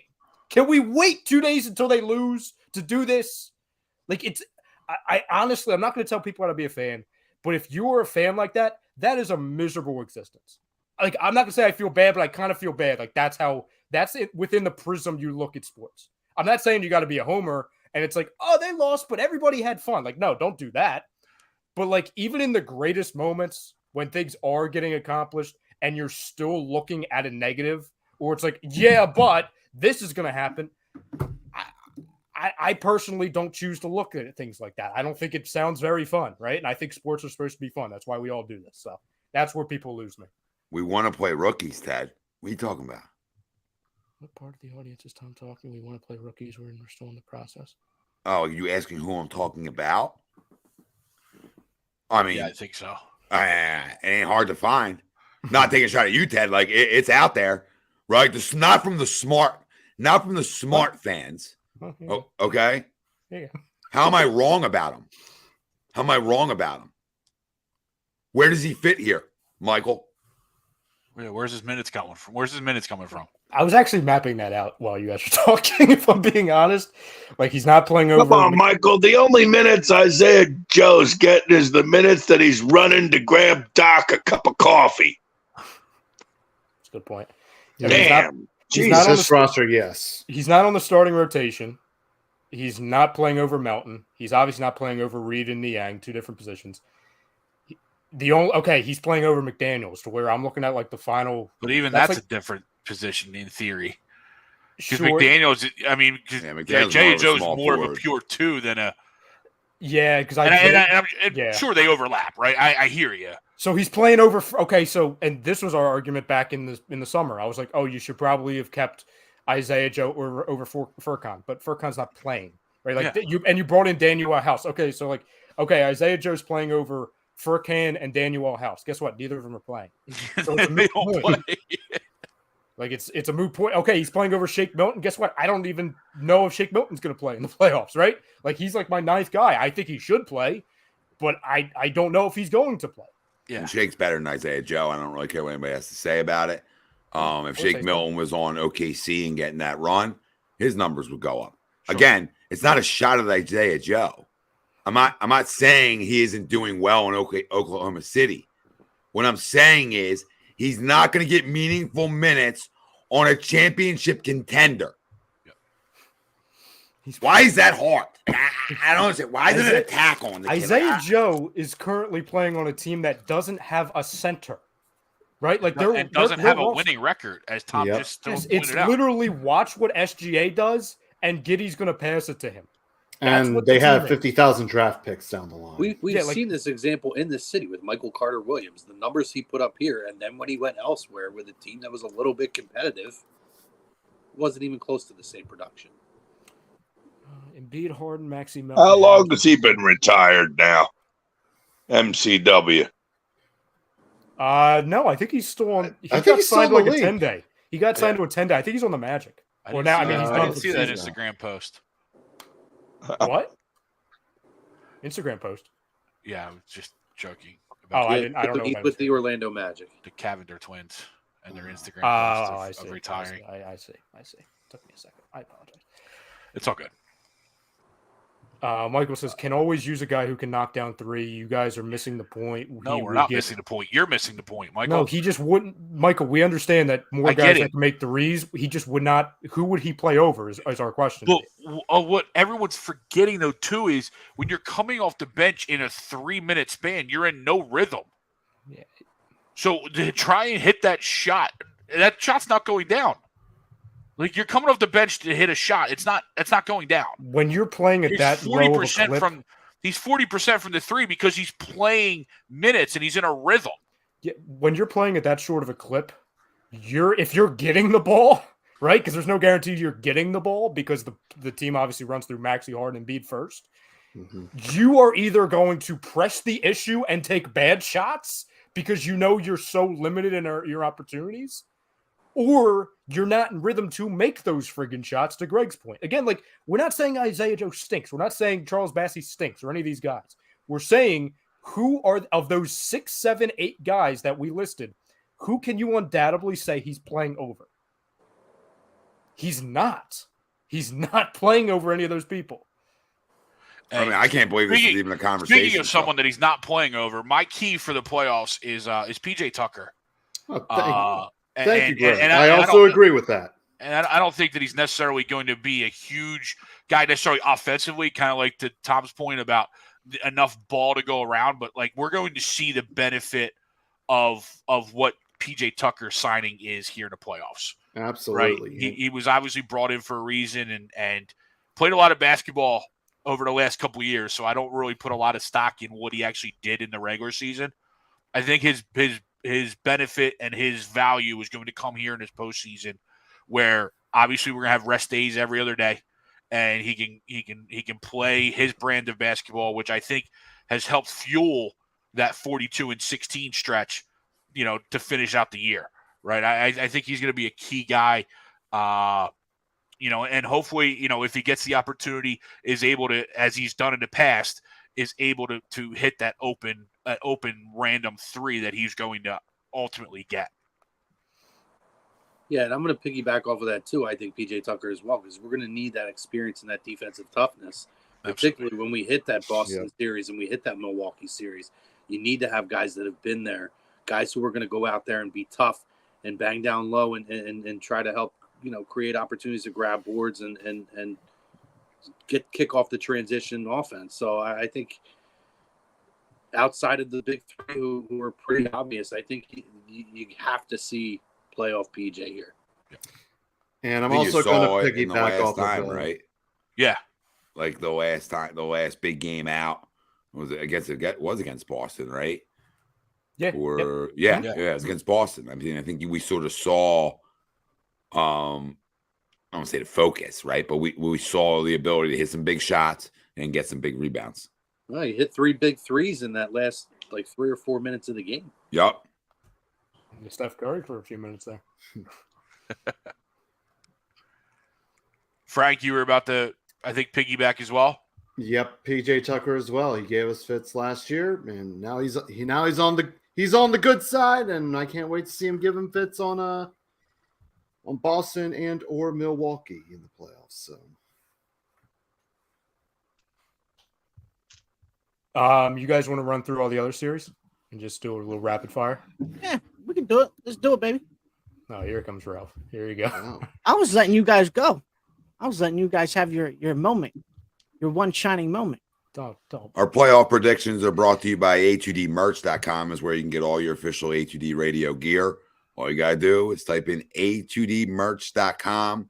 Tons of gear. You can get, it's a Philly thing sweatshirt. I'm not wearing the one we made, but I'm wearing one similar. You can get the brand new Schwarber Bomb t-shirt that was just designed, as well as we have the Schwarber Bomb sweatshirt. We got a couple other things. Give me 1 second. Are you effing blind with a P? Okay, it's pretty good, right? Schwarber Boom sweatshirts. You can't say it, but whatever. And then tons of other stuff, right? Tons of other stuff. Go check out all our gear, and you can get 2 things for $30 if you enter. Let me get the code right for the people. If you enter, I gotta go find it. Sorry, bear with me. If you enter 2 for $30 at checkout, you get 2 for $30. Simple deal. 2 t-shirts, $30. Go check it out. A2Dmerch.com. Okay. I had the little bracket. Okay, there we go. So do we all agree whoever the Bucks face out of what is it, Chicago or Miami, the Bucks are winning that? Yeah, Chicago or Miami. Yeah. Yeah. No. Yes. You're going with Chicago, Greg? I'm going Zach LaVine. All right. Hey, it makes our job easier, right? It makes our path easier. No, yeah, Bucks. Okay. Celtics Hawks. How many games? Celtics in 5. 6. Celtics. Celtics. I'll take 6. season 6. I'll go Celtics in 5. Chrome? I'm going to go Celtics in 7. Fan of that. I'm a fan of that. I got Celtics in 6 here. Okay. Cavs Knicks. I think this is the most competitive of the 4 Eastern series. This is going to be a fun series to watch. Yeah. Yep. Yeah, that's nice. Cavs in 6. I am going to go Cavs in 7. I'm going Knicks in 7 here. You worried about Randall's health, Chrome? That's my main difference here. That and you know, I don't know. I feel like Jalen Brunson's having a year. Oh yeah, he's good. And I feel like he's going to show it in this first round. I don't think they get past the second round, obviously, but I think the Knicks are going to come to play. It's a fun team to watch when they're healthy and you know they got Jalen Brunson out there running the show. Knicks in 6. I'll go Cavs in 7. Yeah, I don't know about. I mean, I love Julius Randle. I always have. Greg probably remembers doing shows about that. He's had a hell of a year. I just concerned about the health. Obviously, I do love me some Jalen Brunson. I think he's a damn good player. You can see how much of a hit Dallas is taking without him. But guess what? I mean, as much as the one guy's a playoff loser, if Randall's not fully Randall, this is the Cavs series to lose, in my opinion. So I'll go Cavs in 7. If Randall's healthy and good, then I obviously take that back, and I think the Knicks win the series. I just don't know. I don't have Knicks fans probably have that answer better than I do right now. I haven't really paid. I knew he got banged up, but I haven't really paid attention to where he stands with all that. Yeah, am I reading Knicks Twitter, right, Greg? Yeah. I just can't bet for Donovan Mitchell, so I'll always go against that bum. Give me Knicks in 6. Still a good player, though. I hear you. Tom, to answer your question, he is expected to return from an ankle sprain at some point in the team's first-round playoff series. Is expected to miss a couple games. Yeah, that's Cavs series then. If he's missing games, the Cavs win that series. Because then you need Barrett to step up, and that really hasn't gone too great. No, I mean, Quickly's better than Barrett, if you want my honest opinion. Yeah, he is. I mean, yeah. That's why I'll never – I mean, all due respect to all the lefties out there. That's why I don't go drafting lefties. You can run into some like James Harden, but, you know. That Duke big three is not looking too hot right now with Barrett, Zion, and Reddish, huh? Yeah. If only somebody said that about Zion. Well, yeah, I mean, listen. Not that I was going out on a limb. Yeah, I was going to – well, the limb would break. Just the limb looking at Zion, it would break just because of gravity. Yeah, I just never was a Zion guy. And I mean, he's a freak athlete and a specimen. He could probably play tight end, you know, in the league. But I don't know. Something about him, like I just don't love his. Really doesn't have a jumper, in my opinion. Like that's good enough. Like he's almost too strong, right? Where it's like when you get too muscular in a way or too like thick, it's almost like hard to. You know what I mean? It's like everything's tight. Everything's tight. Like I pick things up and put them down. Yeah. Like as a basketball player, I don't want to be built like that. There's one guy that's built like that, and you even watch LeBron now as he's gotten thicker, he's gotten tighter. You know what I mean? Like in a weird way, right? His shot looks a little different, right? Etc. Just because he's like it's almost too much. Can't walk around. Hey, somebody help me out. You know, I need a bigger doorway. Yeah, you don't want that. Like you want to be lean but cut, right? Makes sense. Yeah. And you can tell by the injuries he's dealing with. Like he's just. So it's like remember Albert Bell like in his heyday. Yeah, he was so stiff up, but he still mashed baseballs. Yeah. His whole game is based off of fast pace and impact, and it's like the guy, like you just can't if you're constantly going up. Like no, you need some kind of finesse game to just be like I'm not saying you need to like be Joel Embiid where you're 95% from the foul line, but like something like Embiid, right? Where like you're not falling down every 5 seconds, going and kind of trying to draw contact going up to the rim, or doing 360 dunks when you're like just short of 300. Yeah, this isn't a league where you can just be downhill all the time like you can in college, unless you're Giannis. Yeah. You know what I mean? Unless you're Giannis, it's like it's hard to just be downhill, because teams will adjust to that. Mm-hmm. They're big physical guys too, great athletes at this level, right? Yeah. Where in college, in college you go play Wake Forest, like you know what I mean, like and Clemson basketball. Yeah. You got Clemson, Wake Forest, and South Carolina. Like okay, like I mean, I would hope you can out physical those groups. Tossing some Boston College. Yeah, tossing the BC. They're for funsies on a Wednesday. Yeah. And he'll never be healthy. He'll never be like fully healthy ever. No, never in again. my opinion. Never again. I'm not trying to go trade machine, but I think this is like the prime time to really trade him, right? Because he was so awesome. And like if he gets hurt for another period of time to this, I mean, because it wasn't even like an Achilles, it was a freaking hamstring strain. Well, and I was just about to say that too. And the mindset, the mental thing of, I'm only going to play if I'm healthy. Well, dude, you're never healthy then. Yeah, it's so retire. Like come out and say, I'm only going to play if I'm 100% healthy. Like that's not like I get it. Like that you're okay for thinking that, but like I mean you're never on the court as it is. So like availability is the biggest skill of them all, right? Like obviously there's no question what he is when he's playing, but when he's playing is more sparse than when he isn't playing. You know what I'm saying? Or vice versa. Well, this is the disadvantage too of when you give a 19-year-old millions and millions upon millions of dollars. Like the problem with that is that they can become lazy, per se, right? Or become like, what's my rush back, right? Like, what's my rush back for? I'm not right because there's a sense of entitlement. Why would I play?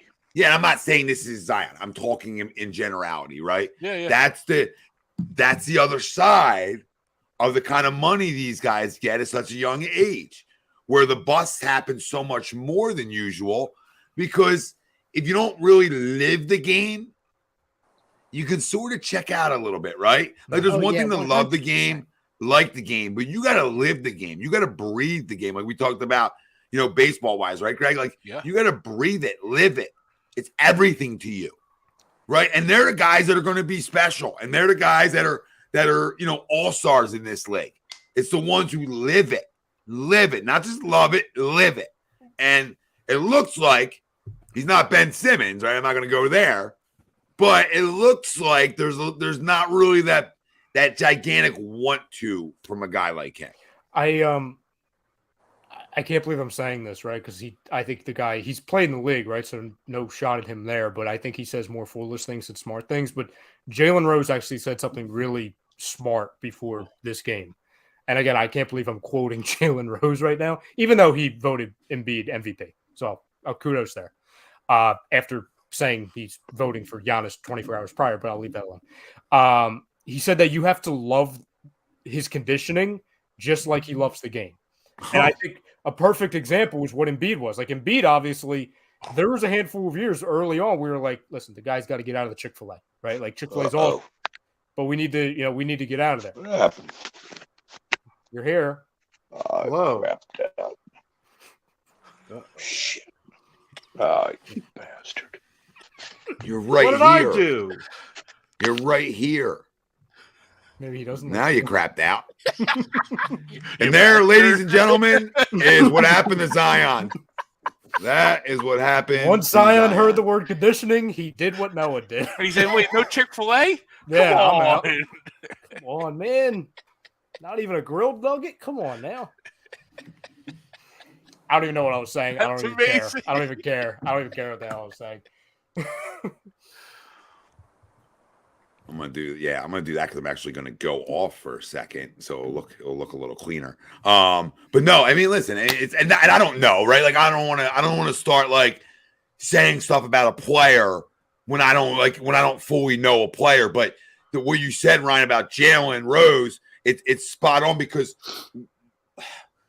you have to love going to the gym. Yes, you gotta love the extra work. Right, that's the difference. I talk to my kids all the time. What do you do when nobody's watching? Do you love the game that much and live it that when you go hit off a tee per se, that it's so enjoyable for you, right? And you get a lot out of it. Okay, same thing is like I'm gonna go get my shots up. Are you excited walking into that gym, or are you like I gotta do it? I guess I'm here again. Yeah. Again. And Ralphie, I mean, the great Kobe Bryant. Yeah. Right? He started He started this whole thing where you hear more and more players do it. Yeah. But he started the whole go to the gym at 3 a.m. Well, go to the gym again at 7 a.m. I think it was the forget what year it was. The documentary for the USA basketball team.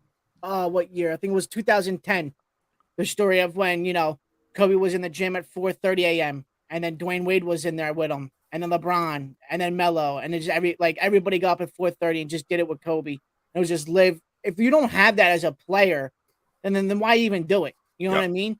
Well, like you said, Tommy, these kids are 18, 19 years old, having all this money guaranteed them, and once they get their big contract and they get that injury, that significant injury, it's like, why am I going to get rushed? Why would I rush back? Right? I have $31 million guaranteed to me at the end of the year. Why would I rush back?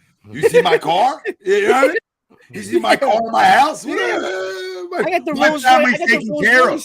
Yeah. Because this is the problem, right? And this is what leagues have to stop doing immediately. Immediately has to stop doing all-around sports.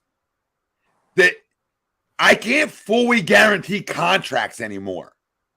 The biggest mistake we've made is letting the athlete dictate how it goes. No. You're playing.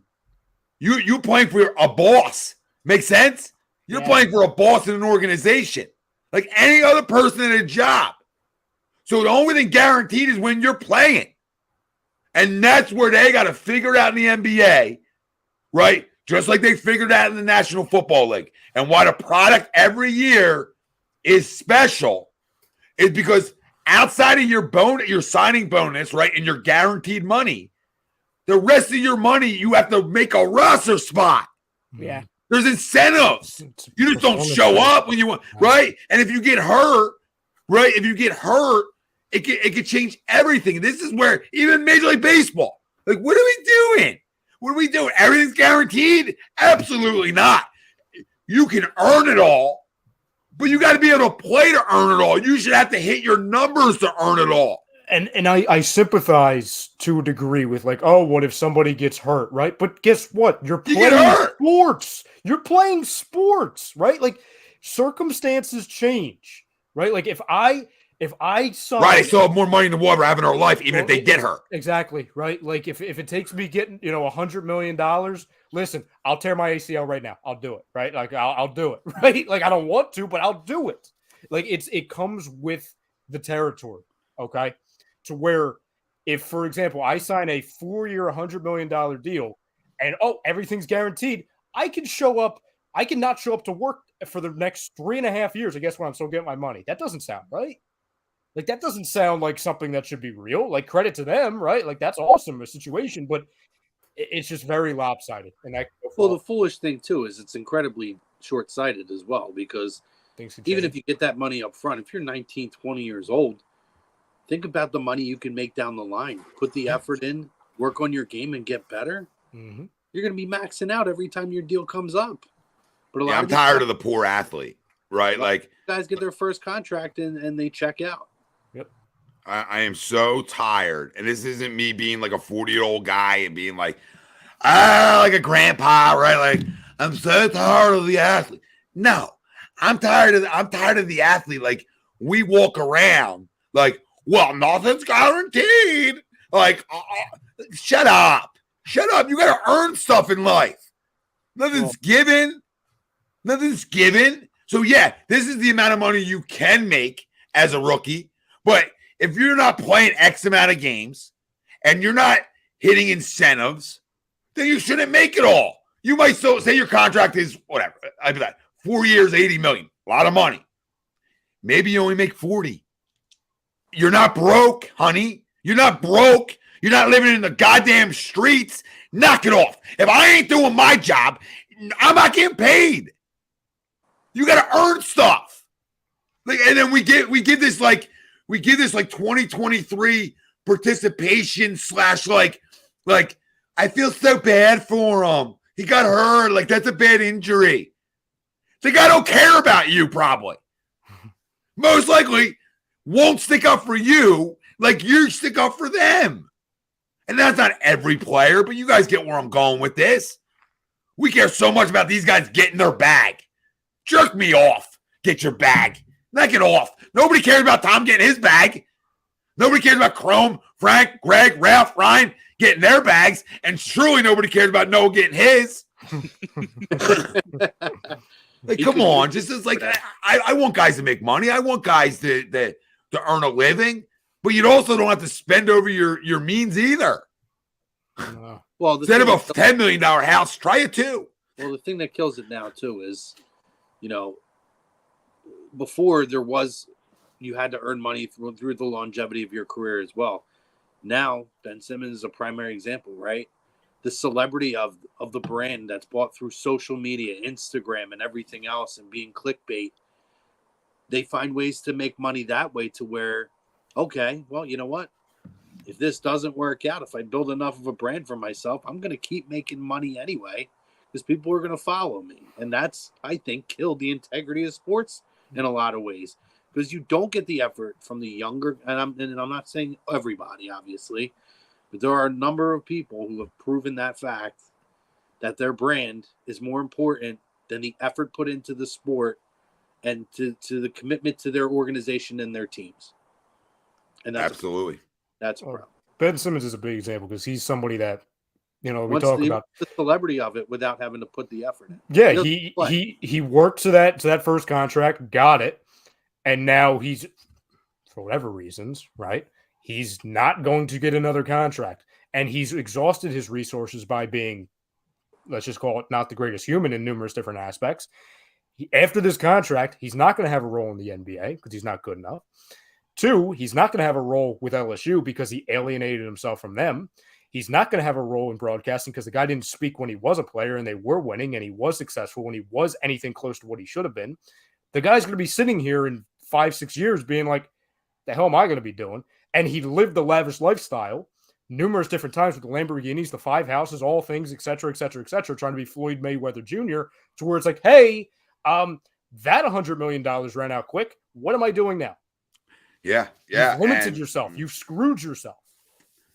Yeah, and that's the thing. Like, what do we care? You feel bad? Like people want to bring up and listen, I respect everybody that's going through maybe a mental block or some mental illness.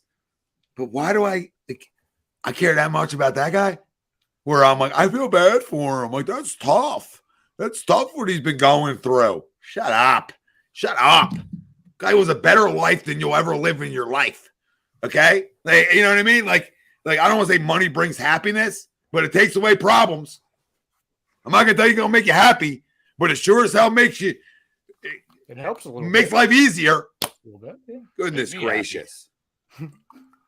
Sorry, not sure where I went there on that. I apologize, but What's the next series? Let's talk about the Western Conference. Oh, we already did that. No, we didn't. We didn't do Western. We did. We East. did No, East. I mean we are. I meant the Sixers. We already did that. Okay. I apologize.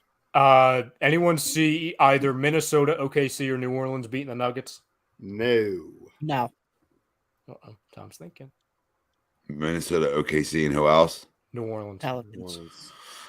Pelicans are down by 2 right now against OKC. No, I can't with those teams. Not good enough. I want to. I want Maybe Minnesota.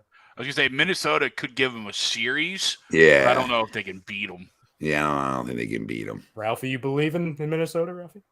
No. You got the scouting report. Ralphie's like, no. I believe- They have the especially second without most- Rudy Gobert. They have the second most 10-point blown leads in the league. Yeah, if they didn't have Rudy, I would say sure. Go beat him. I think he's a loser. Oh, So he's they're a better Dude, team without him. 100%. Okay. Overrated. Grizzlies, Lakers. Grizzlies in 6. Sorry, Ralph. That's just me being a realist. Homer says Lakers win, but realistically, Memphis wins in 6. There's They a way should. there's a way for you guys to beat them, though. No, they should. With or without the gun. come on. Let's keep this. I'll keep this 100. I'm not Mr. Laker or anything, okay? But what's going on there and what happened there, I don't care how special he is on the goddamn court. Okay, I don't care. That just rubs me really the wrong way. There's a lack of leadership. There's a lack of accountability. And they don't going have on. Steven Adams still. Yeah, they're Yeah. for the playoffs. That's it right there. Yeah, I think the Lakers win this series. As long as AD's healthy, the Lakers are going to win this series. agree. I too also have the Lakers upsetting Memphis. And I'm not rooting for John Morant or any of his bullshit, period. Because he's got a lot of growing up to do. He don't deserve to win. And I like Ja as a player. He's freaking special as all hell, right? But, like, Oh, yeah. I that's enough. That's enough, right? It's enough. Right there, this ain't the hood, man. You guys aren't living that life. Knock it off. All right, you're making more money than anybody than your whole hood combined. So don't act like and he never did this because he didn't grow up in the streets, right? He didn't grow up in the streets. They're the guys I dislike even more. Don't act tough when that's not the environment you grew up in. So now you're gonna act like that's the environment you grew up in.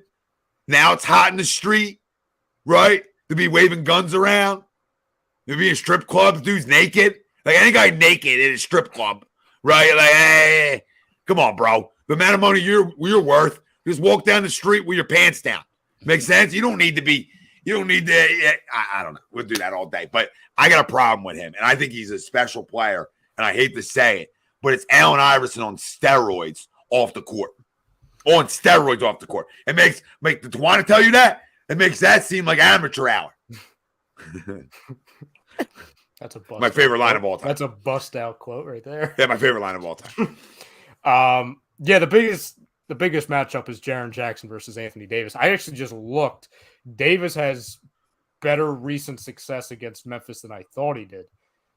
His even though his most recent last 2 games, aside from this year, were back in 2021, so he was completely out. But last 4 games against the Grizzlies, 30, 28, 22, 22. So, I mean, if he gets the better Jaren Jackson, now it's easier said than done. Jaren's very good defensively. I think the Lakers could either win the series or put it to 7. So I'll say Grizzlies in 7. Before somebody else goes, I want to say something about AD real quick. If AD is fully healthy, AD is a top 10 player in this league.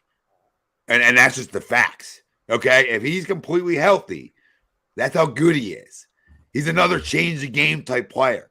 He's a freak on the things he can do on a basketball court. So if he's healthy, I like their roster so much better than I did 3 months ago. I mean, it's deeper. It's spaced better. They didn't have the 3-point shooting they have now. They didn't have the spacing they have now. I hate it because Ralphie's sitting right over there. But if that dude's healthy, they're a little bit of a dangerous out. I'll add this. Yeah, I mean, that's where I think a lot of us all agree with there because, obviously a lot of people are picking LA just because they're hot right now or they're playing better than they have all year. And they are a matchup nightmare against anybody. I mean, when you combine, as you said, Tommy, AD is still an absolute pimp when he's on the court and he's healthy. And I could hate on LeBron all I want, but when you put him in the playoffs, you don't want to face him. Nope. I kind of put this matchup with the Lakers with the Grizzlies in kind of the same thing with when we get to Sacramento against Golden State. It's like Golden State or Sacramento is just great year, then it's got to go up against a playoff juggernaut, my big brother, Golden State, in the first round. It's like you couldn't give me Minnesota or OKC in the first round. Let me get a little cupcake. I got to face Golden State. Yeah. Oh, I'm watching Josh Giddey talk shit. I love it. I love it. I kind of feel like, too, Darvin Ham's done a hell of a job with this team. I have to give him a lot of credit this year. And Rob Pelinka went out at the trade deadline, and he made the right moves to make this team executive of the year, well-rounded team that can shoot the basketball, that plays defense. I'm with Tom. I'm with all you guys here who did pick LA. If this team is healthy, I got them going more than one round. I really do. I think that this team is. We're all over here chubbing Ralph up over here. Yeah, well, Ralphie's just sitting back chubbing up over there. This is not good. The only thing Boinky did wrong is he puts on too much makeup. But that's a story for another day. I'll save my comment that I said to Greg last night. I'll save that for off the air. The thing with Davis, really quick, Tom, it's not only that it's when he's healthy, he's got a little Ben Simmons, stuff with him to where he gets unusually passive for 2-3 quarters. AD, you said? AD? Yes. Yeah. Yes. To where he could be 100% healthy and he's just disappears for 2 quarters. That can't happen, right? We saw it last night, especially, and obviously that was a down game. I'm not expecting. I don't think that's a trend for them, what we saw. No, D'Angelo Russell. I mean, he was getting compared to freaking Smush Parker last night on the stream. D'Angelo Russell, it was bad. I don't think he could possibly have as bad of a game as he possibly did last night. It's just weird. I think it's going to be Davis against Jaren Jackson. I think Morant's going to get his. I think LeBron's going to be what he is. If he's not pulling up and not taking advantage of mismatch and he's trying to be Steph Curry for a quarter, I think it's going to be one of the most entertaining first round matchups of the playoffs. I truly believe. Lakers in 6. Did everybody go? Yeah. Yep. So I'll put Lakers over on this one. Okay, Suns Clippers. Clippers. Oh, Oh, Clippers without PG for a Don't whole care. series. Clippers in 7. You got to play together. I'll keep saying it. You got to play together. And Tyron and Mr. Lou is a I don't phenomenal know, dude. coach. They're 8-0. They're 8-0 when they all play. They're 8-0, dude. It's cute. It's regular season, right? Oh, now you got the and claw. now it's regular season. We got the Come claw. on, I know you're anti Clippers over there. I Oh, get 100%. it. I am not picking them. But I'm not picking them. Kawhi defensively can It's really disgusting. It's really disgusting. limit a little bit of what KD's doing. All right. Listen, I'm not going to go chalk on all this crap. Make sense? Yeah. I got to have some like wows, right? And this is one of my wows. I think they upset them. I want them to upset them. I want it. Because when you gave up, now you have no bench. Yeah. All Their you bench is have, depleted. you have those 3 or 4 guys, and that's it. That is it. They are not ready to win. They probably win the series, but I'm not picking them. I like the Clippers. I love Tyronn Lue and what he's done there, and I think he's going to have his guys ready to play. Clippers in 7. Yeah, I mean, we talked about this on Sunday, Tom, and I don't know if that was the part where you were away, but we were saying how potentially chalky the East is going to be, and how just chaotic the West could potentially be, right? I mean, because again, we were talking like Golden State, Sacramento, right? I mean, realistically, that's an quote unquote upset with a 7 beating a 3, but they're not really an upset. But again, chaos could ensue in the Western Conference, and I think it's going to be fun. I'm going to pick Phoenix. I think the loss of Paul George is huge, but I mean, I'm not gonna hate on Kawhi. I mean, playoff Kawhi is a problem, especially if he's locked in, right? I mean, I don't know if we've seen him locked in a couple years, so we'll see about that. But he could shut down KD. He hasn't gotten. The problem is, Greg, he hasn't been healthy at this point in 2 years. He hasn't. I don't think he's been healthy at this point since. I know he played like part-time in that one series. I don't want to say it's been since the Toronto years, but I think like he was healthy for like 1 year with the Clippers. Oh, no. And then he got hurt in the playoffs, right? Like they got to like the Western Conference Finals or something. Then he got hurt and then he was out the following year. So I think it was first year with Los Angeles. Playoff Kawhi is the only reason why I don't have Suns in 5. So I'll go Suns in 6. I'm going Suns in 7 for me. I think this series goes 7. I will go Suns in 6. I think you could drop KD on any roster in day 1 and they can play. I got Suns in 6. Well, Chrome, I think the other thing too is the last handful of years with the Suns, and arguably for this guy's entire career, you needed Chris Paul to either be the best player on the team or the second best player. You don't need that anymore. You don't. You need him to kind of just be the glue. Because that's why they always lost. Yes. Yep. Like it's I'm not going to say he's fourth fiddle because I think Ayton really serves that because he's another guy like AD to where he can just get passive for not just 2 quarters, 3 quarters. But if you have, obviously Booker and Durant, and you have some role players that can make shots and play defense, I think that's the perfect key. And whatever Chris Paul gives you points wise, because he really hasn't tried to shoot from 3, but if he can have any semblance of offense outside of his assists, I think that's only going to make them better. Agreed. Well, you're gonna need those guys to score because you're gonna it's a Kawhi versus KD. That's not easy. That's not easy sailing for KD, and he's a loser anyway. I I'm not giving him any credence. He's a loser. He's always wants out of somewhere. I've had enough of his act. He's special on the court. I'll never take that away from him. He's a perennial loser. He's a perennial underachiever. Yeah, don't tell me what happened in Golden State. He went teamed up with the best, one of the best players and winners. Best shooter and one of the best two-way players. Yeah, and one of the biggest class acts in basketball, and a guy like Steph Curry. You know what I mean? So, you got a ring. Cool. Have a seat. I can't wait for this upset. Freaking loser city. Kings Warriors. This is Warriors. I got Warriors upset. Same here, Ralph. I mean, they're minus 550 to win the series. I don't know if this is an upset. I hear you. Standings, No. seating wise, it's an upset, either. but Yeah. Golden State's minus 550 to win the series. That's Congratulations to the not an Sacramento upset. Kings. My Broke their guy, streak, right? Broke yeah, their my streak. guy I loved on draft night, the Aaron Fox, has really put it together as a basketball player. And I'm proud of that. And I'm happy for Kings fans because it's been a long, long time.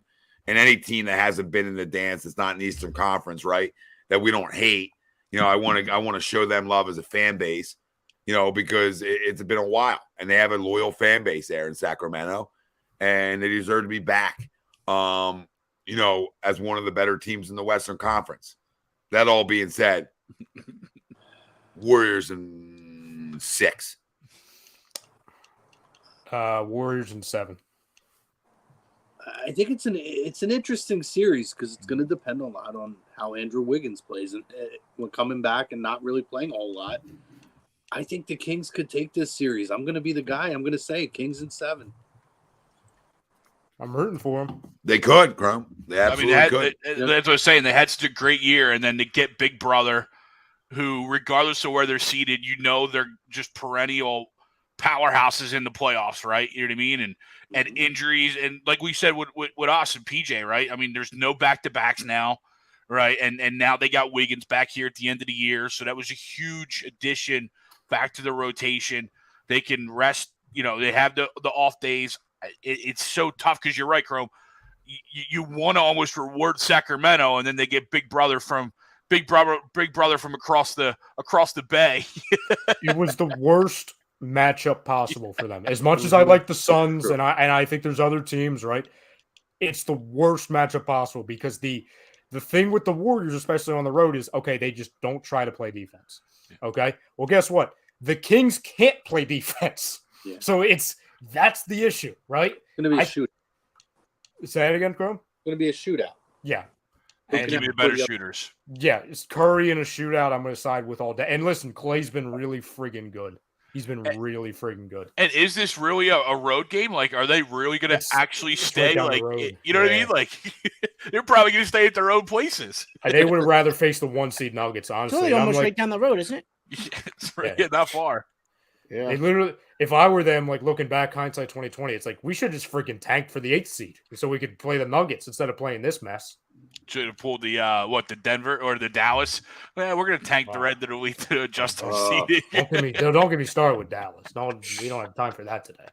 I'm praying that they end up getting somebody jumps them in the draft lottery and they get 11 and lose that pick anyway. It would be beautiful. Don't even get me started. Everybody go for that series? Yep. Yeah, I don't even care. It doesn't bother me one bit. Teams do it wide open for years. So we're gonna give Cuban crap for making a business decision when we talk about you're not gonna win with a trade deadline deal. That's gonna take another year for them to learn to play together. When you talk about two ball dominant guys like those two, right? I think it was just a total business decision and what's best for the organization moving forward to acquire more talent. So teams do it all the time, wide open. So I listen. I understand it. I don't like, as a fan base who saw what your team did last year, committed and put your effort in, and then 2 days or 2 games before the season ends, the team just like, yeah, no, we're going to tank it at this point. I don't like that. It's one thing like, you know what you are, you're not going to, your team, if there is probably going to do that at some point. I don't like that they did it right before the end of the season. As a fan, I would be furious.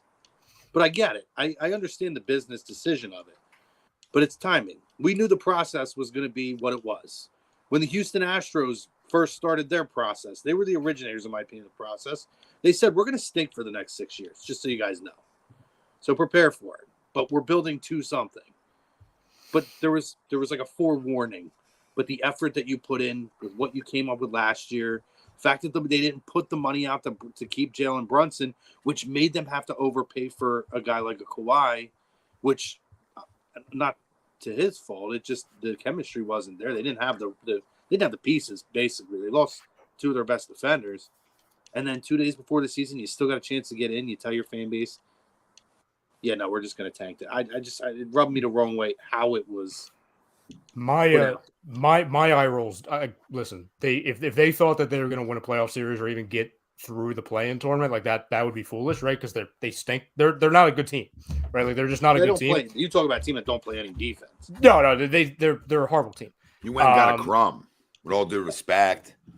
And I think you realize it. You realize it after you get a guy in the building. Well, you know what's funny? I don't even think he was the problem. Tom. No, he wasn't the problem at all. They said he was a model citizen. No, it's not. And I'm not even talking about like model citizen, all that stuff. He went there and was Kyrie Irving, right? Like he was exactly as advertised. The problem is, and the reason why I eye roll them, and I think they're a terrible not a terrible organization, but they've really fumbled the bag. They've had numerous opportunities to build this team exactly how they should around Luka Doncic. Right? Get somebody who actually can play defense around him and who can make wide open shots. Yeah, they have all the offense in the world. Their defense is horrendous. Like, do not Davis Bertans me as a 3-and-D guy. Do not try and sell that to me. They did not give him the money. They did not bring in a point guard. Their pivot off of Jalen Brunson was Spencer Dinwiddie, which is comical, right? Like they shipped him off real quick. I get it was Kyrie. That's my eye roll. It's that they have once again have a star that is special and it's very easy to build around, and they've done anything but. Yeah. They've done anything but, and they're fumbling it. Well, that's why I sort of shoot back at the eye roll in a way, because how are you going to get there then? How are you going to change it? How are you going to acquire talent? You're not going to acquire it in free agency when you got max contracts. I mean, Larry Bird rights where guys are going to stay for more. So how's the only way you do it? The only way you do it is say, we got to hope we get up into the top 5, 6, and land a damn good player to help the process. I understand what you guys are saying, but who are their max contracts, though? Who are their max contracts, though? Well, Luka's a max contract. Okay, and Kyrie's a max contract. Not necessarily. They won't. No, not necessarily. Kyrie's going to be a max contract. I would. Then I think that's foolish if they do that. Well, you think you're not going to keep him then? Or close, at least close. Well, what I'm talking about is also you traded 2 of your big wing pieces. I mean, you got to keep them. You max contract him or he walks. Well, but my point is, before the Kyrie thing, the Kyrie Irving trade was a panic move. I think we can all agree with that. Their I don't know if it was a panic move. I think it was, hey, we have an opportunity to get a star player in this league at the guard position to team up with another star player. Let's take a shot at it. Sure, I look at it as we know we can't play defense. We're going to try and score 150 and be perfect on offense every night. We screwed up the Jalen Brunson thing, and now we can see how we screwed this up, and we need to figure out a way to fix it. How'd they screw it up when the guy wanted to be in New York? Yeah, he was. Yeah, I don't buy into the Brunson thing, to be honest. I can't blame him for a guy leaving. Daddy, no, I mean, Daddy got. Like if they truly didn't offer him a contract, like okay, then we can do that. But I don't know. A lot of reports that they didn't offer him anywhere close to what he ended up getting. Well, okay, maybe the Knicks are always going to overpay because that's where the Knicks had to overpay. So like I don't find that surprising. You have a chance to play in the Garden. He's proven he wasn't an overpay. You have a chance to play in the Garden or Arlington, Texas. I mean, that's where their stadium is. I don't even know. But at the end of the day, no disrespect, but if you're a real basketball savant like Jalen Brunson is, you're gonna go play in the Garden. You know what I mean? You're gonna go play in New York. You're gonna go play in the Mecca per se, right? I can't blame that on him. Had they not built enough around Luka? Sure. I mean, nobody's gonna debate that. You know, I don't necessarily think it's like a panic move to get Kyrie. I think it's a way where they're looking at, again, right, they weren't just looking at this year, right? And then when they realize, hey, right this minute, we're not good enough to win a series and make noise. So how do we get another piece to try to fit around these two? Well, we're not going to get that in free agency, maybe, okay? Because you're talking about 2 ball-dominant guys that, let's be real, another max guy is not going to want to come play there. Or another big-time scorer is not going to want to play with those 2. He's never going to touch the ball. So how do I do it? Well, one, I start with, let me go get a young player who's going to be wet behind the ears and maybe can help us with more athleticism, more defense. And then I got to go out and I got to make some free agent signings of guys that are willing to be 3-and-D guys. We talk about it. You're not going to win on the deadline. So how do I transition from that? Like, I'm not saying that what they did is right. I'm saying I understand it. Yeah, the two things, Chrome, number one, I'm not talking about how we look at it as an overpay now. Clearly, he's played up to the contract, but everybody in the country, when he signs that deal on the dotted line with New York, called it a whoa. They really wanted Jalen Brunson. Everybody called it an overpay. Now it looks great, obviously. That's just the way it goes. Some people look back on it and it's good. Some people look back on it and it's not good. The main issue I had with it doesn't even involve Kyrie. It's that their pivot after going to a Western Conference Finals on the back of Luka Doncic was, okay, we are going to lose some of our defense. We're going to lose some of our shooting. Our two big moves in the offseason was JaVale McGee and Christian Wood. Like, that's kind of like, okay, like, really? Like, JaVale McGee, I don't even think he played, right? And then Christian Wood, he's like in and out of the lineup because he doesn't want to run an offense, right? Like that. And I agree with you, Tom. Like, I don't think their issue is like, oh, we got to bring in another max contract guy. It's like, hey, can we have a third star that is better than broken Tim Hardaway Jr.?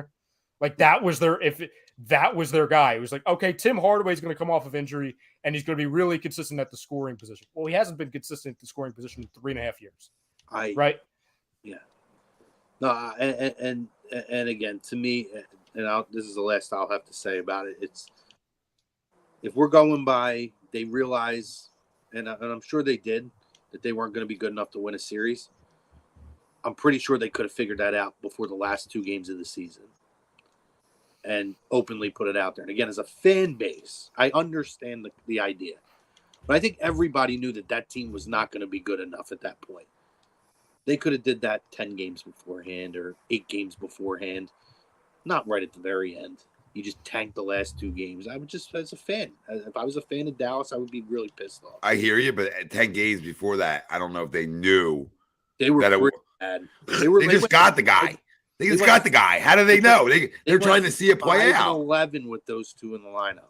I understand that, but you just made my point. You're going to shut it down 10 games before. You didn't have enough sample size to know.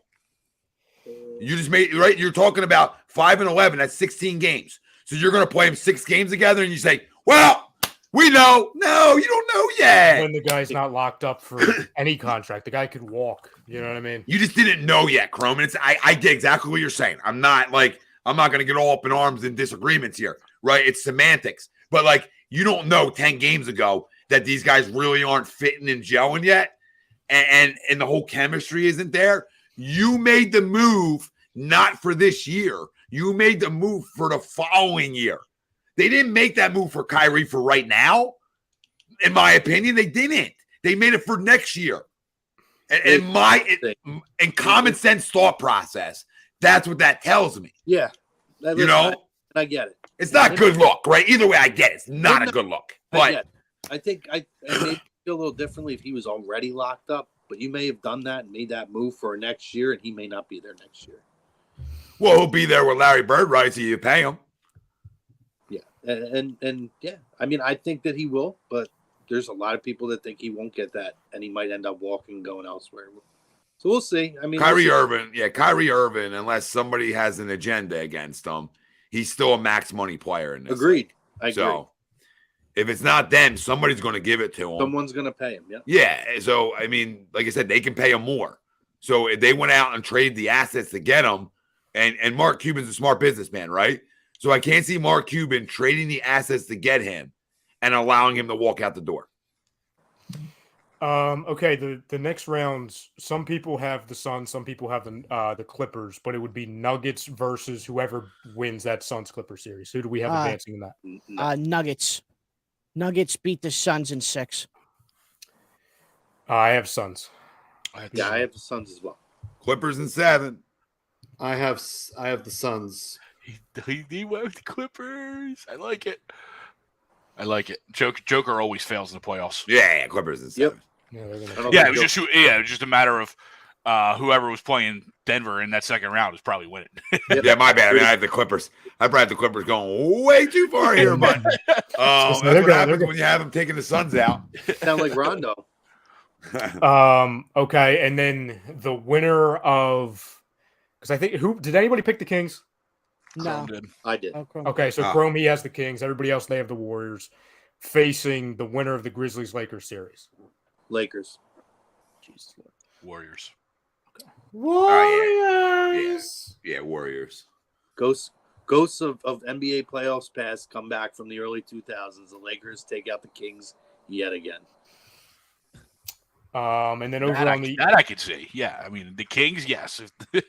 Warriors, Clippers, Western Conference Final. I got Warriors, Suns. I have Warriors, Suns also. I got Warriors winning. I have Suns winning.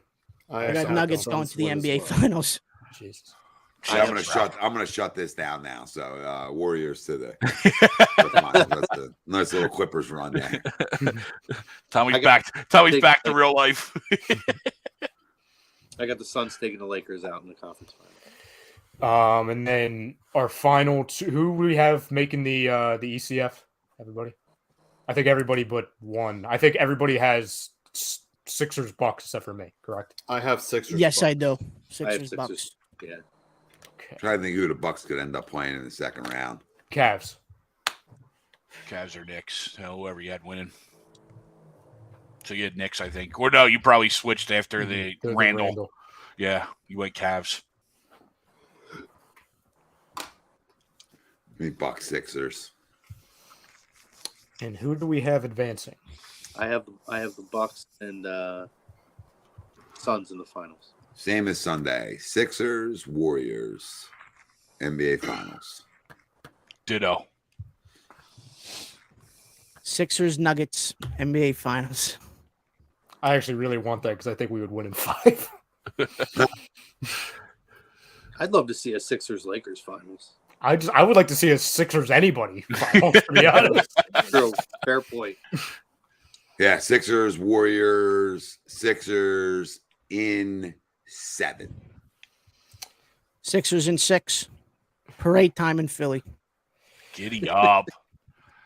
Yeah, 6 or 7. I've got Celtics, Suns, and I've got Suns. I'm not doing Celtics. I'm not doing that. I got the Bucks. I got the Bucks over the Suns in 6. That's where my agenda kicks in. I would not pick Celtics to win. Greg, finals. what was your finals choice? Sixers over Warriors. 7. Yep, 7 here too, Greg. I got Sixers, Suns.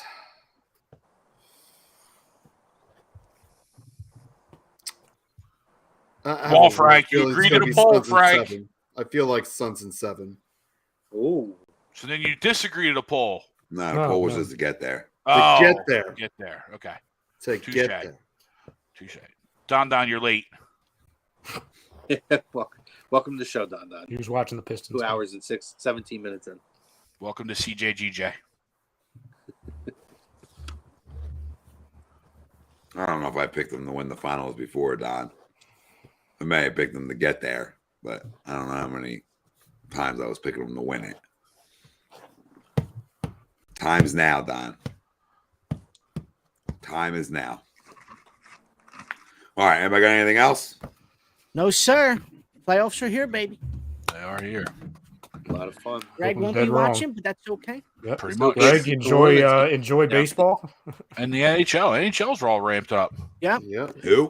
Pittsburgh Yeah, the NHL's Penguins missed the dead, man. playoffs for the first time in 16 years.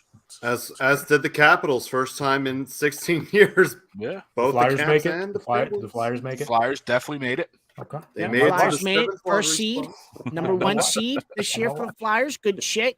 Yep. I'm a Good watch. shit. Love to see it from the orange and black. Great experience this year from the Flyers faithful. Can't wait for next year. Yep. Good job, And we missed out on Comcast. Connor All right. Bedard. Just win enough to not put you in the Bedard sweepstakes. Good job, There boys. you Never go. know. There Good job, we go. You never know, right? Great job, I hope ping pong balls fall our way. Well, listen to me real quick. We all know the ping pong balls are bullshit. Okay, we all know the ping pong 100%. balls are rigged. And if the NHL, let's hear this out before we end this show. Oh, I'm here. Hey, If the big market, NHL is smart, big market, baby. they want the Flyers to be really good. They want the Flyers to be relevant.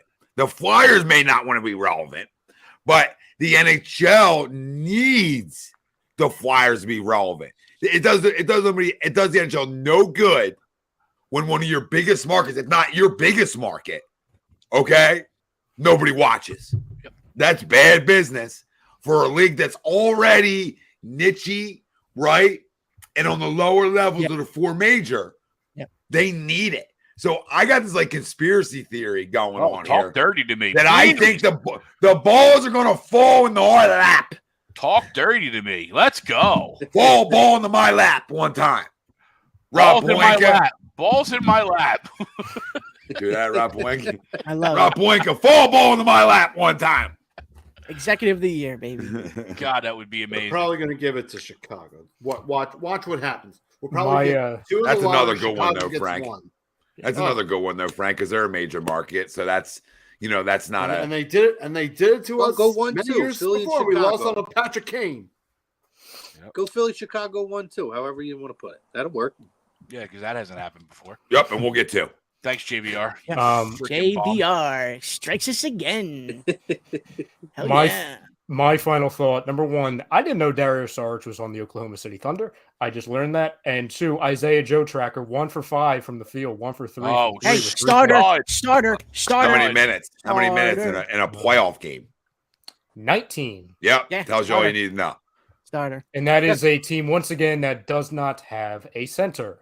Yeah, Or definitely. winning record. He would definitely start over PJ, to be completely honest. Definitely. I think Probably. there's Yeah. quite a few former Sixers in this game. Isn't Jason Richardson in this too, or whatever? What was his name? Jason Josh. Richardson. That dude's been in the Josh. league for Not about Jason 25 Who was years. the other one? Josh. Josh Richardson. Josh. Yeah. Oh, yeah, Josh Jason Richardson. Holy shit. Josh Here we go. Richardson Way Yeah. back. Tracker, I think I was 17 watching minutes. his, I was He's watching stuck. his slam dunk contest highlights the other day. I literally thought, I'm like, Rich- Jason Richardson got a 10-day somewhere? No, he's in that 3-on-3 league, I think. Yeah, he is. He is. He is. Yeah, Josh Richardson Tracker, 17 minutes, 4 for 6 from the field, 1 for 3 from 3 with 9 points. Man, could Yeah, I use always him. like- He might be playing over Melton if we had him. I always like Josh a little Oh! bit. Yeah. He didn't call a foul on that either. I thought he got fouled. My last thought, and get the hell out of here, is you can't lose 2 out of 3 to the Miami Marlins Oh. when you have your 1 and 2 on the mound. Correct. Can't happen. Yep. Unacceptable. And 4-8. now you see how important the loss of Reese Hoskins is, especially when you don't have Bryce Harper right now. You can see the impact. Yep. You can see the loss in the middle of your lineup.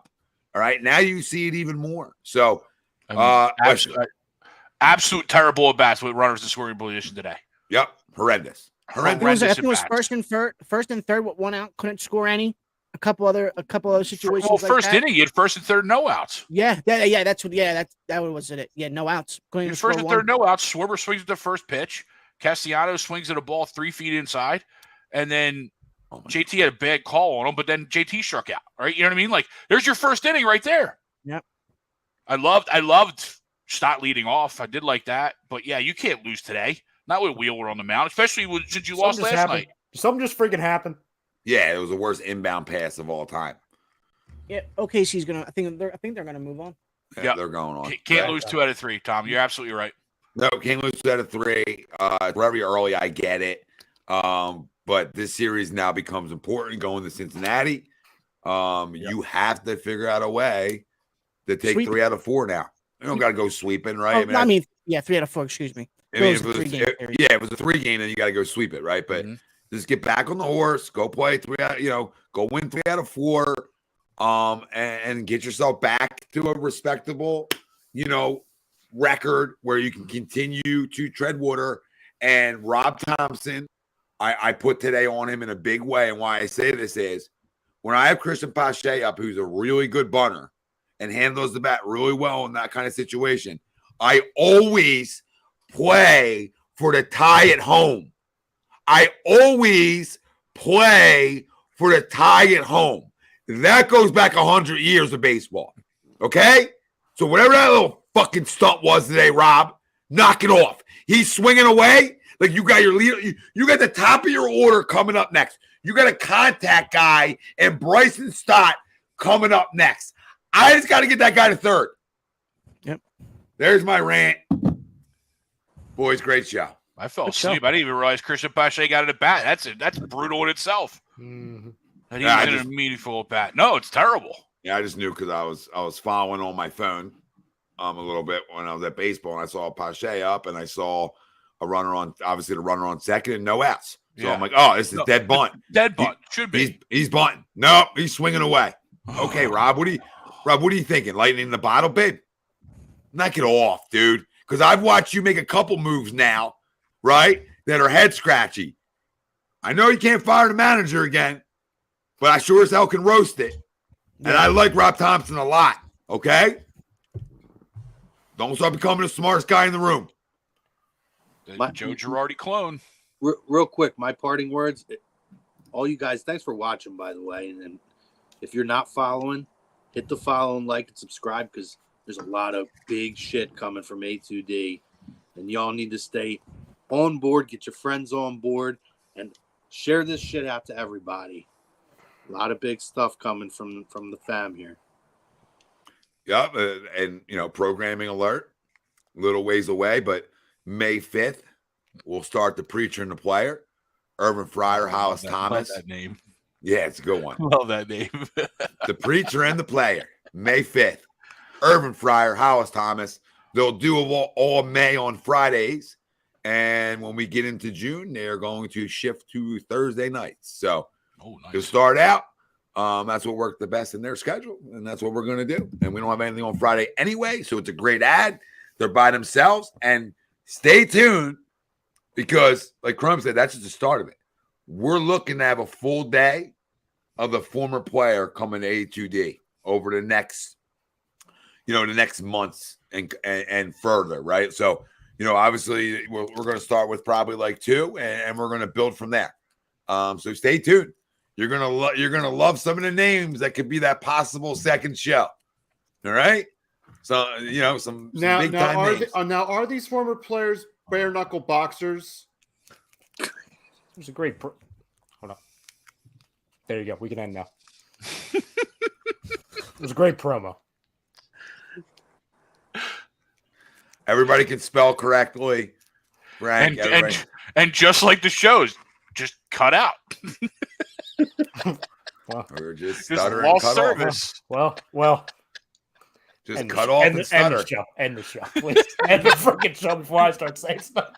Yeah, I'll do that. Okay. We appreciate you all listening. Hit the like, hit the subscribe, hit the follow. Join the conversation. As I always say, you may not like us, but there's somebody here you're really going to like.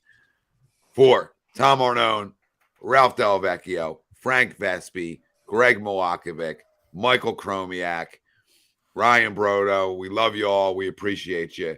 And we thank FanUp for being our sponsor on every Wednesday night. And FanUp is the best way to enjoy fantasy sports. Daily NBA, MLB contests, win great prizes. Sign up today. Use our promo code A2D and you get $50 right at sign up. Thank you all for listening. We're out of here.